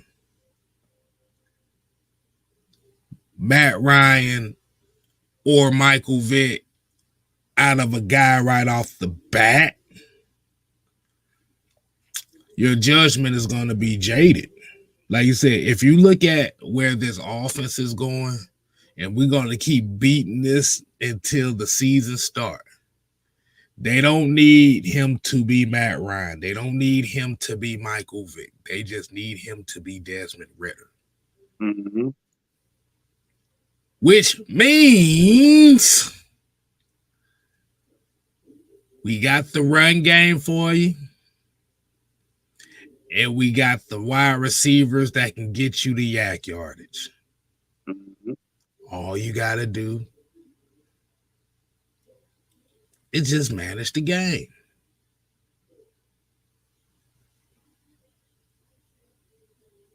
And what that does for a guy like him is being able to manage the game, get the ball to the playmakers.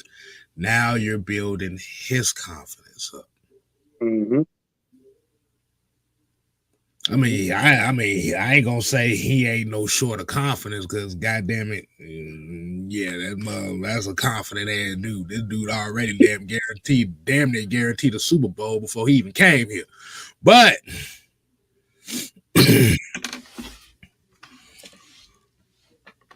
this is why we say run the damn ball. This is why they made the run game so important down here in Atlanta, because it takes the pressure off the quarterback to be the superstar.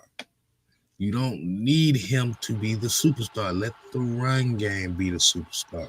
Bijan Robinson. That's the Bijan first Robinson thing is Arthur Smith did when he came down here. He generated a run game.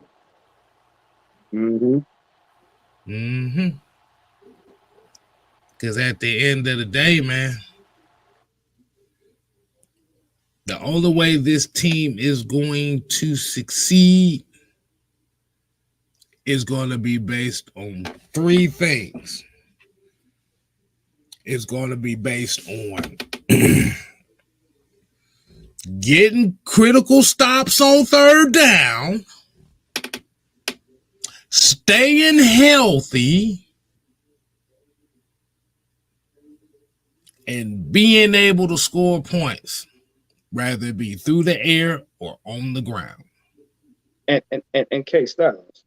Let me say this real quick. All right, so we talk about, all right, we try to compare, and let's just say this. All right, we're going to compare Ritter to Mike Vick. We're going to compare him to Matt Ryan. That's just the way it is. All right, so these are some numbers that I want people to think about before we start putting this label of greatness on players. Does anybody know the first time Matt Ryan went back to back with 300-yard games? When was that? It wasn't in 2008. Really? He only did that one time. Yeah, he only did that one time. He did that 2 times in 2008. And he won Rookie of the Year. And he did that in his 6th game. His 6th game in the NFL, Matt Ryan threw for 300 yards. So this is why I'm always hesitant to try to put this label of greatness on players, because oftentimes it takes them a while to even figure out the speed of the NFL. Everybody think, oh, he's a rookie, let's throw him out there. Well, not necessarily. If you throw him out there, guess what? He may not be ready for what's coming. And I'm going to go to 2000, and even in 2002, I'm looking at 2009. He didn't do it in 2009. All right, let me go to 2010 for Matt Ryan. Still no back-to-back. 2 years straight, Matt Ryan won Rookie of the Year. He never had back-to-back 300-yard games. And the first time he did that was not even in 2010, right? So here we go, 3 years. Year 3, Matt Ryan still hasn't thrown back-to-back 300-yard games.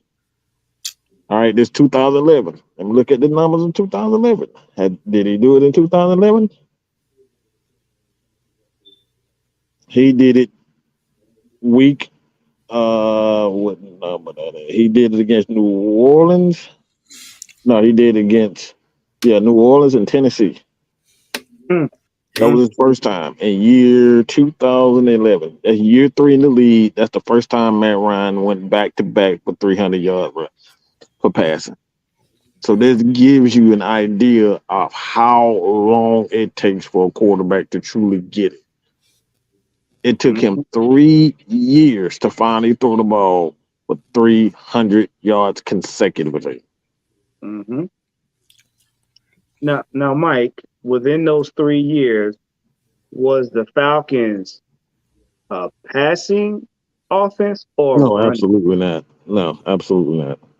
The first 3-4 years of Matt Ryan's career, there was a balanced team, much like they are now. That part. You see what we're getting at? You see where we're getting at with this? Do you see the correlation? Do you see why we keep saying this is a reminiscent year of the 2016 season? You see why we keep saying it? We ain't saying it because it sounds cute. It takes time. It's like not everybody gonna be a Peyton Manning and they just gonna get it. Peyton Manning is like that dude is a unicorn, man. You can't expect everybody to be him. Just gonna come in and throw 300-400 yards in rookie year. Like I said, that's a unicorn. And And see, we keep telling you guys Ritter doesn't have to. Y'all want to see him throw because it excites you. It's good for the highlight reel. See, you can't give. See, if Ritter hands it off 80% of the game, there's no highlight reels for that because now the highlight reels is on the running backs. So you would give Bijan his shine doing that. That's a great stat. That's a great stat. I love that Ghost Pepper right there. Yeah. Ritter is the perfect guy. He's the perfect balanced quarterback. See, thank you, Big Will, because I was thank you. What Big Will just said. He's he can the make big perfect throws if he got to, and he's humble enough to dump it down when he needs to, point blank. And Mad Mike said that earlier. He said, we need to build a balanced team.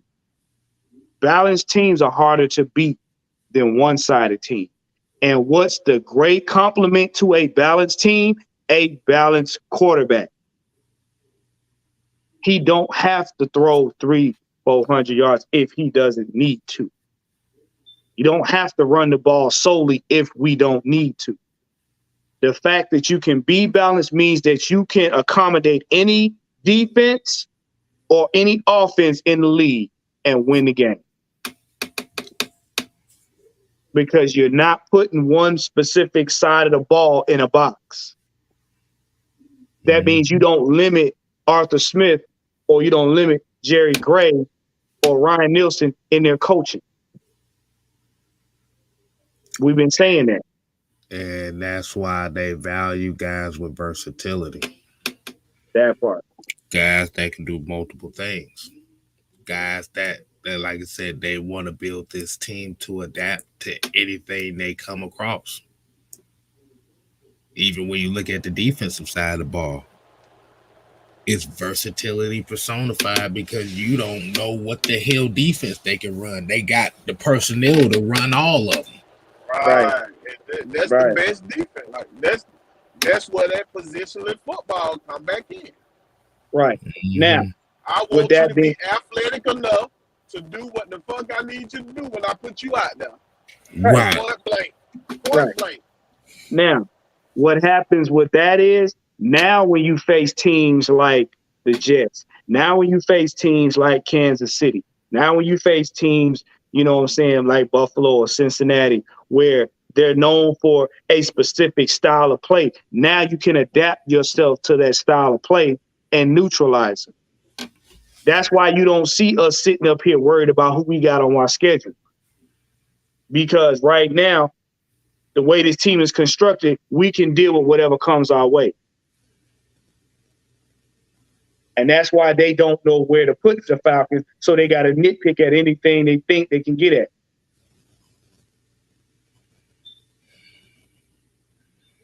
How many balanced quarterbacks are in this league right now? Honestly, I think every quarterback is a balanced quarterback. Is actually the better question is how many offensive coordinators, how many coaches are going to do what's right by the quarterback. No quarterback is meant to throw the ball 50 times a game. It's just not how quarterbacks are built. Right. That's actually throwing is actually an unnatural movement. It's not something that you want to continuously doing on a day-to-day basis. You being a massage therapist, you know how people's shoulders and things can get tore up for throwing the ball that much, and scar tissue around it, your muscles around it. It's like I don't want to get too deep in, but like if you have scar tissue around your shoulders and your joints and whatnot, your joints can actually fuse together and start can form. So these are the things that, like Cam Newton, a lot of people expect, like, oh, he can throw the ball far. Yeah. Being able to throw that ball far as he can throw is actually, doing him more harm than good. It's actually doing him more harm than good. But like I said, we get into something completely, and this is why y'all got the sports therapist. He got something coming for y'all. We're gonna explain all the injuries and things of that nature. But like But I'm gonna hop on what you said right quick. I'm gonna give them a short synopsis. Basically, the worst thing for a quarterback is called rotator cuff injury. You got 12 shoulder muscles. 4 of them attach the arm to the body. When you got that, when you heal up, you got scar tissue, like Mike said. That what they call LOM. It's limited range of motion, which means that if you had a strong arm, or if you was a quarterback with one of them gunners, you have that. You don't have that anymore because now it's at 50%. And with that injury, like I said, the quarterbacks have to learn to throw from the hip, because if you throw solely from the shoulder, you blow your shoulder out. Now you can't throw. And this is what you see with quarterbacks as they age, i.e. Tom Brady. You don't have the zip on the ball like you used to. Cam Newton, you don't have the zip on the ball. So now what do you have to do? You have to adapt your game. And if your team and your coach is not good at the running game, now you limit your offense and you put your quarterback in a smaller box. Because now teams, all they're going to do is they're going to crowd the box, or they'll send blitzes with spies because they know your quarterback can't get the ball out. When have we seen that before? When have we seen when a quarterback? I know K-Style remember this guy. You remember this guy who used to play for the Jets?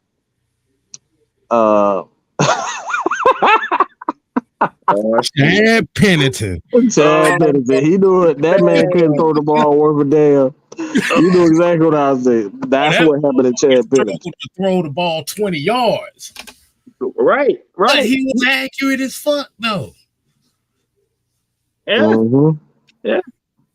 These injuries, man, y'all gotta when Mike and them, when we talk about certain skill sets, they all have their drawbacks, but when I say my son played quarterback for his high school, and I used to always talk about fundamentals.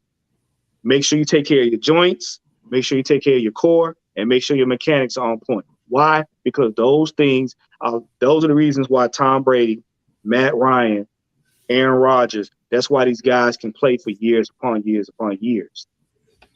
Because their mechanics become second nature. As beat up as Matt Ryan is, this man's mechanics is still going to hold up.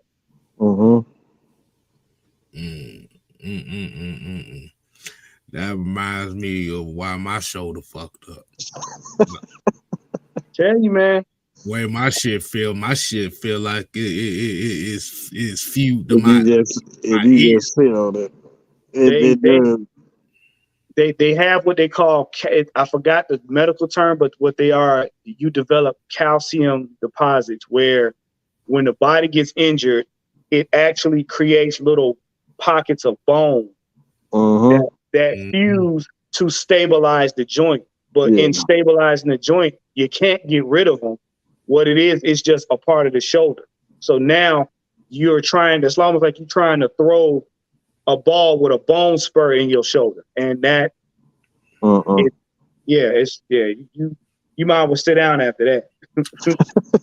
That would explain after I messed my shoulder why my right arm is 3 inches longer than my left arm. That would explain why. That calcium. K-Style been grew on longer. Like I said, I'm dead ass serious. Trust me, I know all too well. I'm dead ass serious because somebody actually pointed it out at my job the other day. Like, damn, you abnormal or something, bro. I look like one of your arms is longer than the other.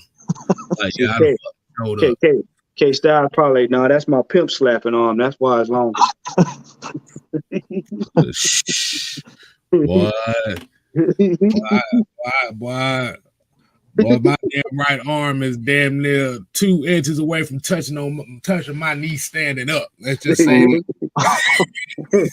So yeah, my shit. See, it's starting to step up now. Yeah. There you go.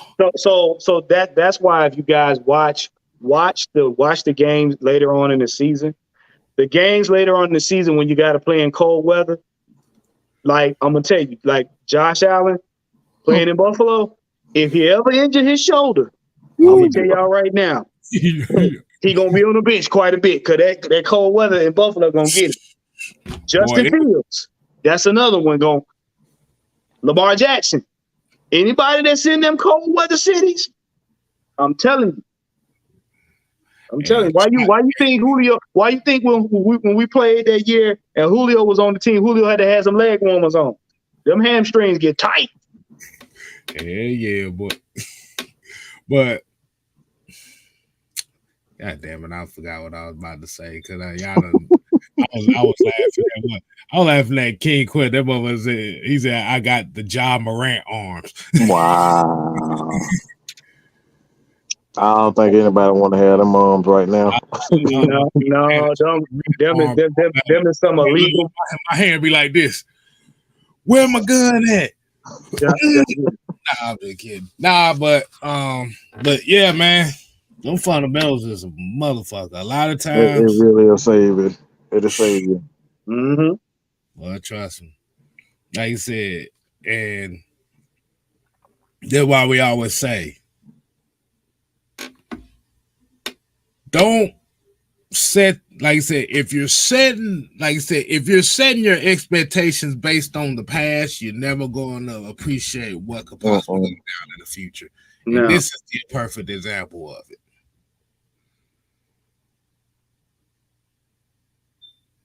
Hey, man. Like I said, you're basing your critique of him based on is he a superstar or not? That's really what it comes down to. Anybody can develop into a superstar because what Juan say, everybody got to grow from something. Yeah. Mm-hmm. Everybody got to grow from something. If y'all would have saw my earlier videos, y'all know how bad I was. What? See, this is the thing I don't understand, though. You guys are actually going to get what you want on both sides of the fandom. You're gonna get a quarterback, and like I said, in my opinion, who's a dual threat, who's going to be able to pass when need, but at the same time, he's going to be able to run if he needs to, at a leisure. You're going to get a team that's going to be able to go up against any team. That's the kind of team that you want. That's the kind of team that wins a Super Bowl game. See, if you look at it, we went into the Super Bowl, we were pass happy. And the defense fell apart at the time when we needed them to show up. You get what I'm saying? You know what's really interesting is that people always admire the Chiefs until the Chiefs start running the damn ball. Then nobody don't want to admire them. See, Mike, let me say that again because I probably went too fast. Everybody admire the Chiefs until the Chiefs want to run the damn ball. Nobody cares about Macheo until it's time to run the damn ball. That's what happened in the Super Bowl. That's both times that they went to the running game. Nobody focused on Macheo. Nobody focused on the fact that the Chiefs were a balanced team, a balanced offense in both playoff scenarios where no, Patrick Mahomes didn't play his best the entire game, but he made some key throws. But nobody focused on the fact that they were, they had a balanced offense in both of their Super Bowl wins. So again, nobody cares about balance, or nobody cares about the running game at all. Let's just keep that real. Nobody cares about the running game until the running game is important. That sounds a lot like kickers and punters. Oh, really? Yeah. Oh, really? Yeah. Mm-hmm. Nobody gives a shit about special teams until special teams win a game. Right. Or you remember that year that Mahomes got beat up? They were the defense was tearing his ass up in them games. Did you you remember why they were tearing him up in them games? And that's when we thought that the Kansas City Chiefs had fallen off before they went back and won the Super Bowl. They played one-dimensional. Right. They played where they wanted Mahomes to throw almost the entire game. And Yeah, all the defenses, Falcons kind of exposed that. The Falcons kind of exposed that. Though. yeah. And that's when all the defensive coordinators just start blitzing. They start zero blitzing and everything like that to get Mahomes off his rhythm. The minute that Kansas City decided they were going to incorporate running the ball, it threw every other team off. So even if they had the best defense, it was nothing they could do about it. Because now you gave Mahomes time to improvise. That's when you had Travis Kelce catching weirdo-looking passes, taking it 20, 30 yards for a touchdown. People trying to figure out, how the hell he do that? How the hell Travis Kelce get wide open? Yeah. You see what I'm saying? So the little dump passes, the little screen passes, the little hot potato pass, that the running game gave him that ability to do that. Because if not, when it was just throwing, they had Mahomes running for his life. That O-line get tired, that zero blitz, Mahomes running sideline to sideline. That's that game where we saw Mahomes throw that horizontal pass. We was like, how did he do this? Just saying. Yeah. And see, we seen that too much with the Falcons. So now you're about to get a complete balanced team. Y'all got to be patient. Trust me. Y'all going to be on here snotting and crying, talking about, that's my team, my Falcons. Patrick Mahomes in this past Super Bowl threw the ball 27 times for 182 yards and 3 touchdowns. Don't tell me the run game don't win games. You have to remember they was down by like fucking 13 points going into halftime. Against a formidable defense. The most formidable defense in the league.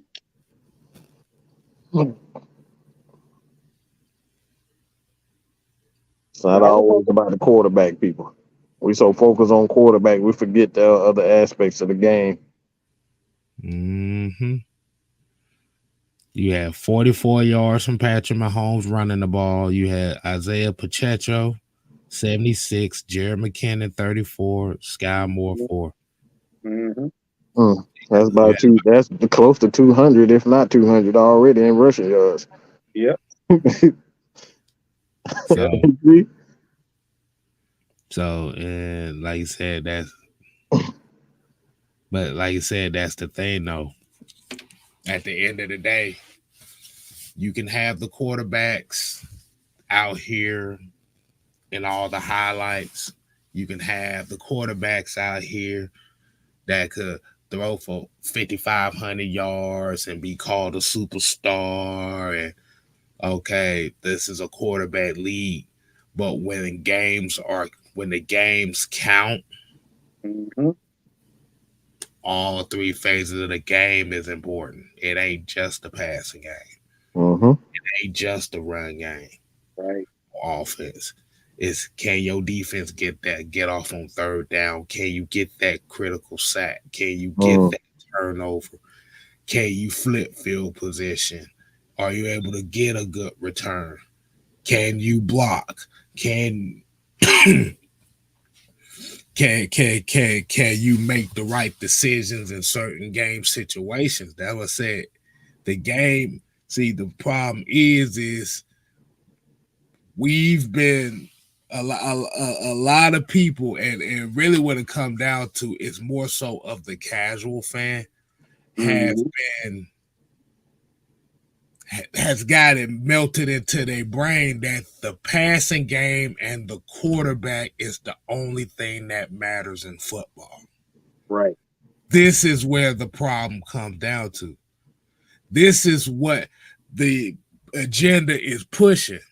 Fuck everybody else. The quarterback is the only position that matters. Mike just said it. Nobody gave a shit about. Everybody loved Kansas City until they start running the football. Now Patrick Mahomes highlights ain't nowhere to be found. Right. Right. That's it. Yeah, because if you go back to that playoff, they They were pushing the hell out of Cincinnati. They were Mhm. pushing the hell out of Cincinnati. They was all on the Cincinnati bandwagon. This is the next big thing and all this type of stuff. That's what they were pushing. They didn't care about him like that anymore. Oh, Is Joe Burrow is the dude. Yeah, he gonna do dust and so. And then when they got to the Super Bowl, and LA got the stop. Then what?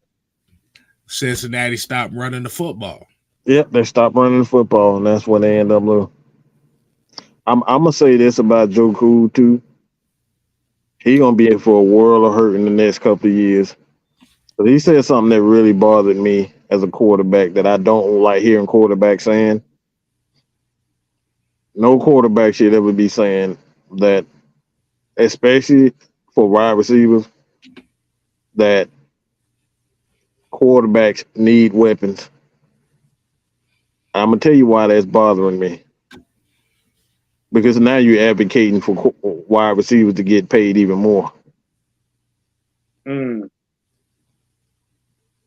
He don't realize that he's not doing himself a favor by saying that. But guess what? He gonna turn out just like the Atlanta Falcons turned out in 2016, 17, and 18. We thought that having more weapons on offense was going to get us back to the Super Bowl.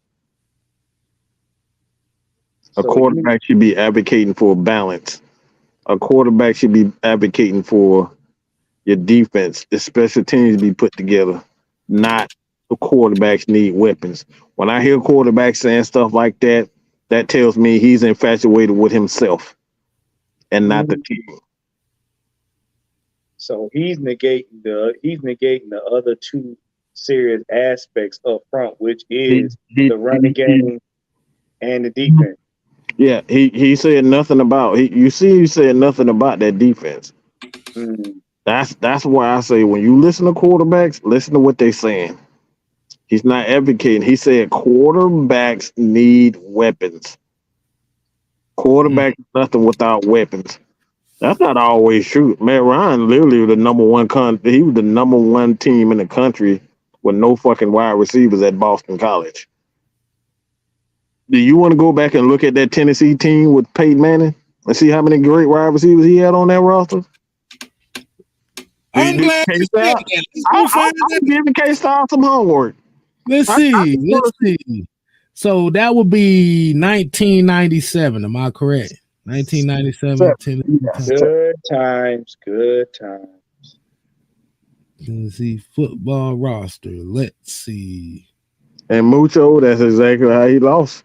Because he was so infatuated with throwing the ball and getting the ball to his weapons.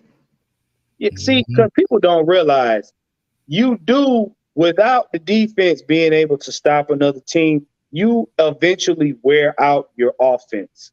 Because when in a shootout, it's about who scores last. It's not about who stops who. In the shootout, who has the ball last, who scores last. So if y'all trailing each other, the man with the ball last normally wins the game. Who scores last in a shootout. So you want to be the man on the upside. But what you do is, because of that, you wear out your O-line because 90% of the time, most quarterbacks are throwing. So if you negate the run game, you don't eat up as much clock. This is why we say the run game is so pivotal to winning games, especially when it comes to games, big game like Super Bowl. You want to eat up clock. You want to make that defense work for everything they get. If you throwing it, number one, you giving the defense an easy way to get an interception. Okay, he had one guy. He had one guy that I really remember. That's Peerless Price. Yeah. But if you they had some hella running backs though. They had some good running backs. That's damn, Jamal Lewis, Sean Bryson, and Travis Henry. Yeah, yeah. Yeah, that was some monsters right there. Yeah. But Marcus Nash was no good coming into the NFL. Jermaine Copeland wasn't. Andy McCullough, no good. Cedric Wilson, no good. Benji Shula, no good. Graf Corby, no good. David Martin, no good. Yeah, one good wide receiver at Tennessee, and that's what we talking about. You always talking about all these weapons, bro. But it's like it takes a team. Mhm. And Mike, you made a very good point. You mentioned the Falcons. I mean, what happened? What happened when we had Julio Jones? Yeah, Julio made some spectacular catches. He did some spectacular plays, but they covered when they started slowing down. They bracketed the hell out of him too. I'm gonna say something here Uh-oh. that y'all may say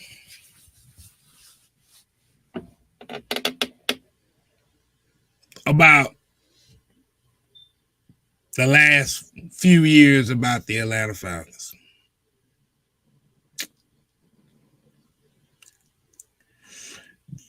The Atlanta Falcons' success came not when you had multiple. Like I said, no, I'm gonna take that back. Let me say it like this: Matt Ryan's success for seasons here in Atlanta came not because he had Roddy White and Julio Jones. Mm-hmm. Two things. I know where you're going. I know where you're going. Running the football and having a tight end that can control the middle of the damn field. Now, K-Style. Now, why? Mike, what are the Atlanta Falcons doing right now? Robin, the damn. They doing the exact damn thing at a different damn time. And we got tight ends to control the middle of the field. So you better recognize, motherfuckers. So essentially what I'm saying is, as much as I like Julio Jones, Tony Gonzalez and Austin Hooper were more crucial to that offense with the running game than Julio Jones. Yeah, they were. Julio was the highlight.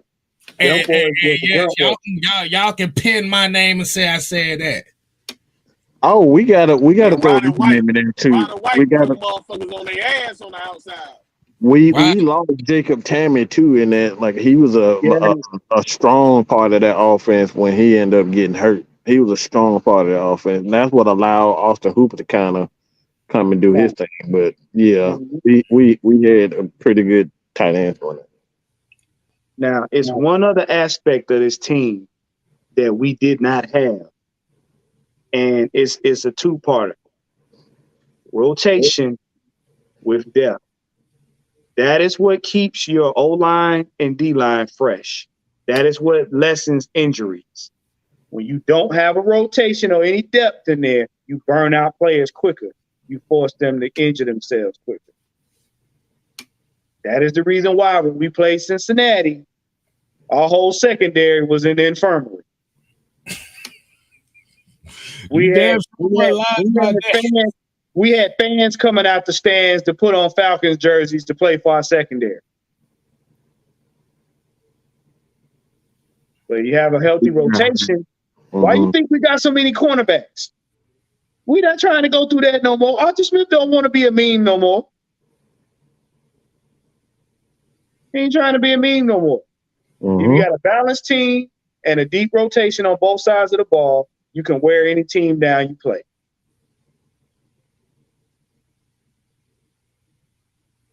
Gotta have that balance, people. Gotta have balance.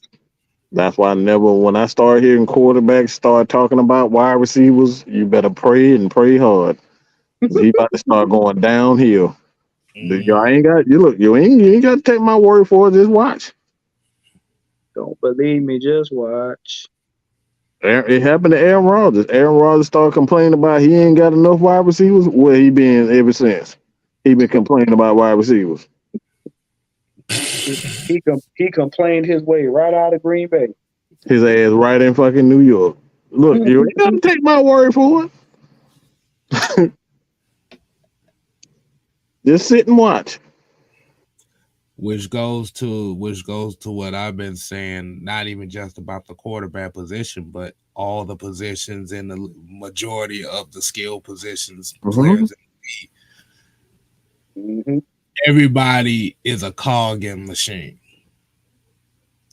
Regardless of if your quarterback is one of the top quarterbacks in this league or not.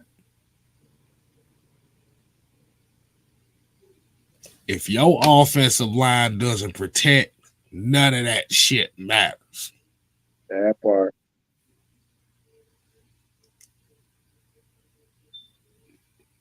Like you said, everybody on the team is as good. It's only as good as the motherfucker they sitting right next to. Mm-hmm. That's all it is. Not one position is bigger than the other. Because you can have the perfect play, and we've seen this as Falcon fans. Oh gosh, multiple occasions. We seen Mike Davis have the perfect running lane.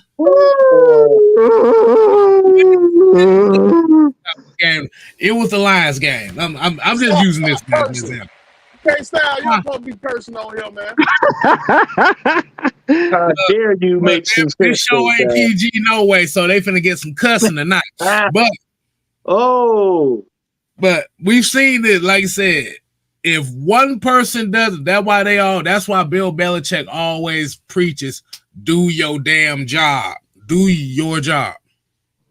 Shout out to Black Cat. What's up, Black? How you doing, sir? Appreciate you joining us, man. We be sticking our head in your live too, so don't worry. You'll be on here soon. I promise you. He said that's Black Cat Panther podcast. You and that little ass midget at quarterback. Y'all working to come on. He said he's an international player from the Himalaya. He said, "Hey, it's okay. Your quarterback has small hands. He can't finish his Burger King sandwich. It's okay." Shut up. No, shout out to Black man. It got some good. He got great content out there. Thank you. Yeah, them dudes. Subscribe to it. Hey, boy, that week. Hey, look, Mike. I can imagine that week one round table gonna be that shit gonna be. Hey, look, man. Hey, look. Shout out to y'all podcast, man. I enjoyed it when y'all had Mad Mike on. Y'all some level-headed brothers, man. Y'all level-headed. I like it. Yeah. I like y'all, man. Keep up what y'all doing. Exactly. That's why I said they them international players from the Himalaya.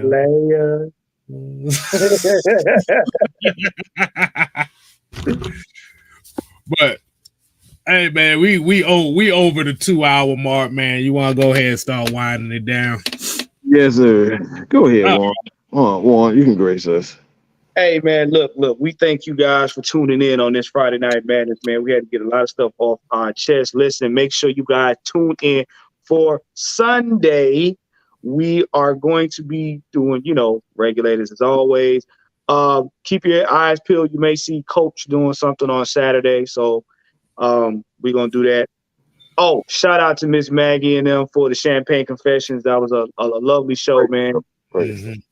And also I want to give a shout out to Mad Mike right quick, man. If y'all don't know, man, Mad Mike's sister has done her thing down there in FAMU, getting in the Hall of Fame. So make sure y'all give a shout out to Mad Mike and his sister, man. She's been doing her thing.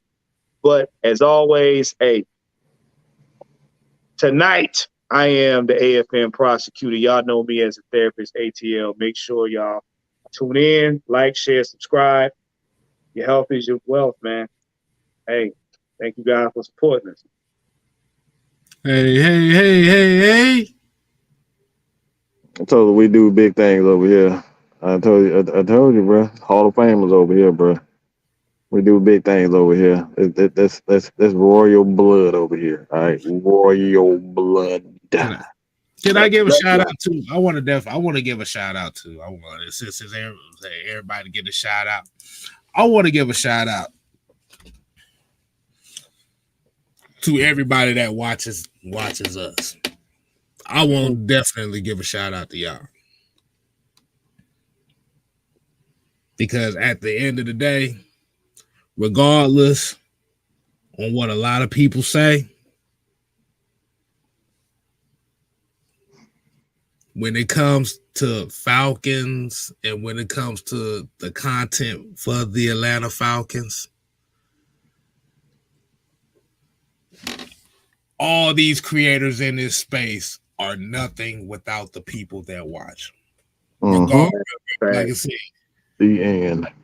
Like I said, at the end of the day, it's about creating a space. It's about giving y'all stuff that y'all want to hear about y'all favorite team.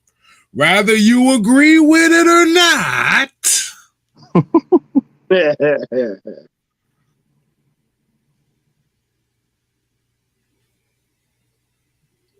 Y'all are the lifeline of all the Falcon content creators. Let's just be honest.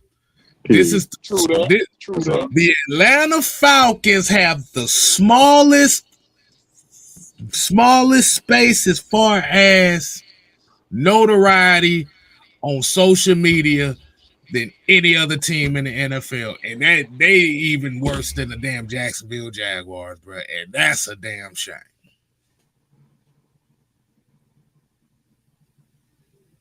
So I just wanted to give a shout out to the people, man.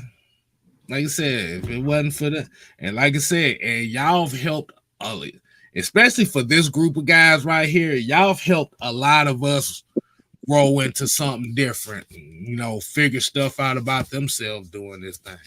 Like Mike keep telling your ass, I wasn't down for this shit. No, I had to brainwash them. Oh, not brainwash. Y'all don't know, bro. Hold on. What's in your cup? Right. Kool-Aid. What's in your cup? Exactly. But it's not even that I didn't want to do this. I didn't have the confidence. He didn't have the confidence. He really didn't have the confidence. And all I said is just trust me. I got you. Mm-hmm. He trusts me. And like I said, and that's with all of us. And I'm still a baby in this game. I still got Similac behind my ear. And like I said, that's why when you see Don on here with us, that's why I always consider him one of my OGs. Like I said, with Mike, Maggie, and Don were the three people that convinced me to do this. Right. And I always give them my flowers no matter what. Because at the end of the day, it's bigger than one person. Yeah. Always has been.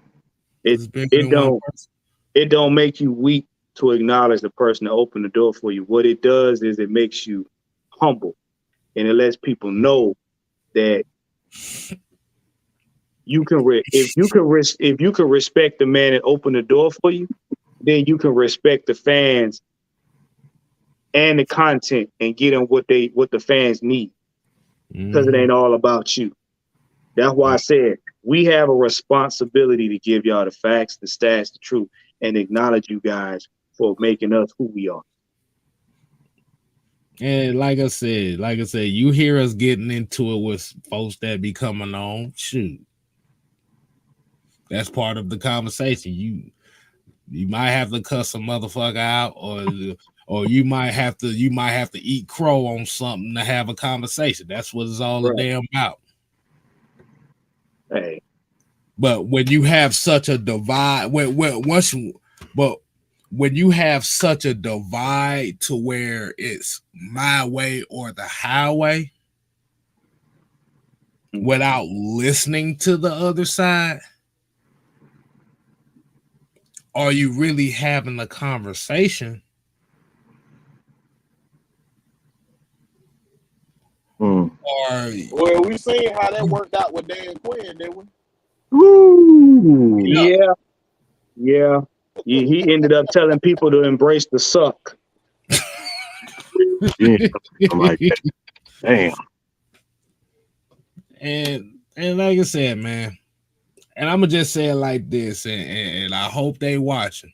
If y'all gonna blackball AFN and the conglomerate, hey, that's a choice. That's a choice y'all have to make.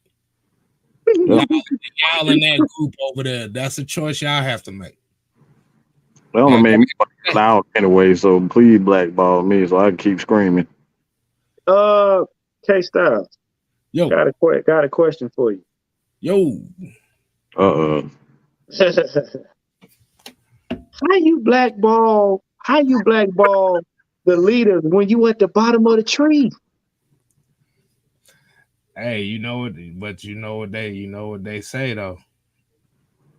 In order for you to take out the top, you're gonna need as many of the millions at the bottom to try to take the goddamn leader out.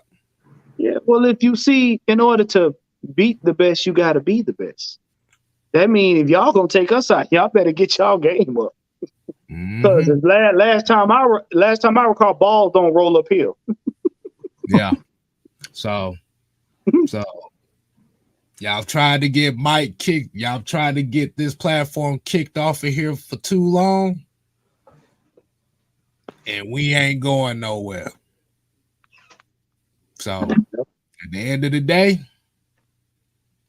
what we always say, eyes is everywhere. We gonna be everywhere, whether you like it or not. So until next time, people, we ain't here to play. Oh no. Nope. We here to stay. Yep. Yeah, dig it. You ain't gotta go home. But you do gotta comb your mustache.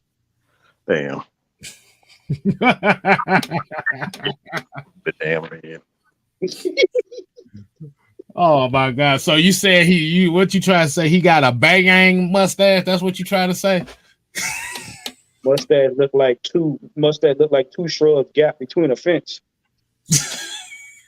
All right, y'all. Deuces, man.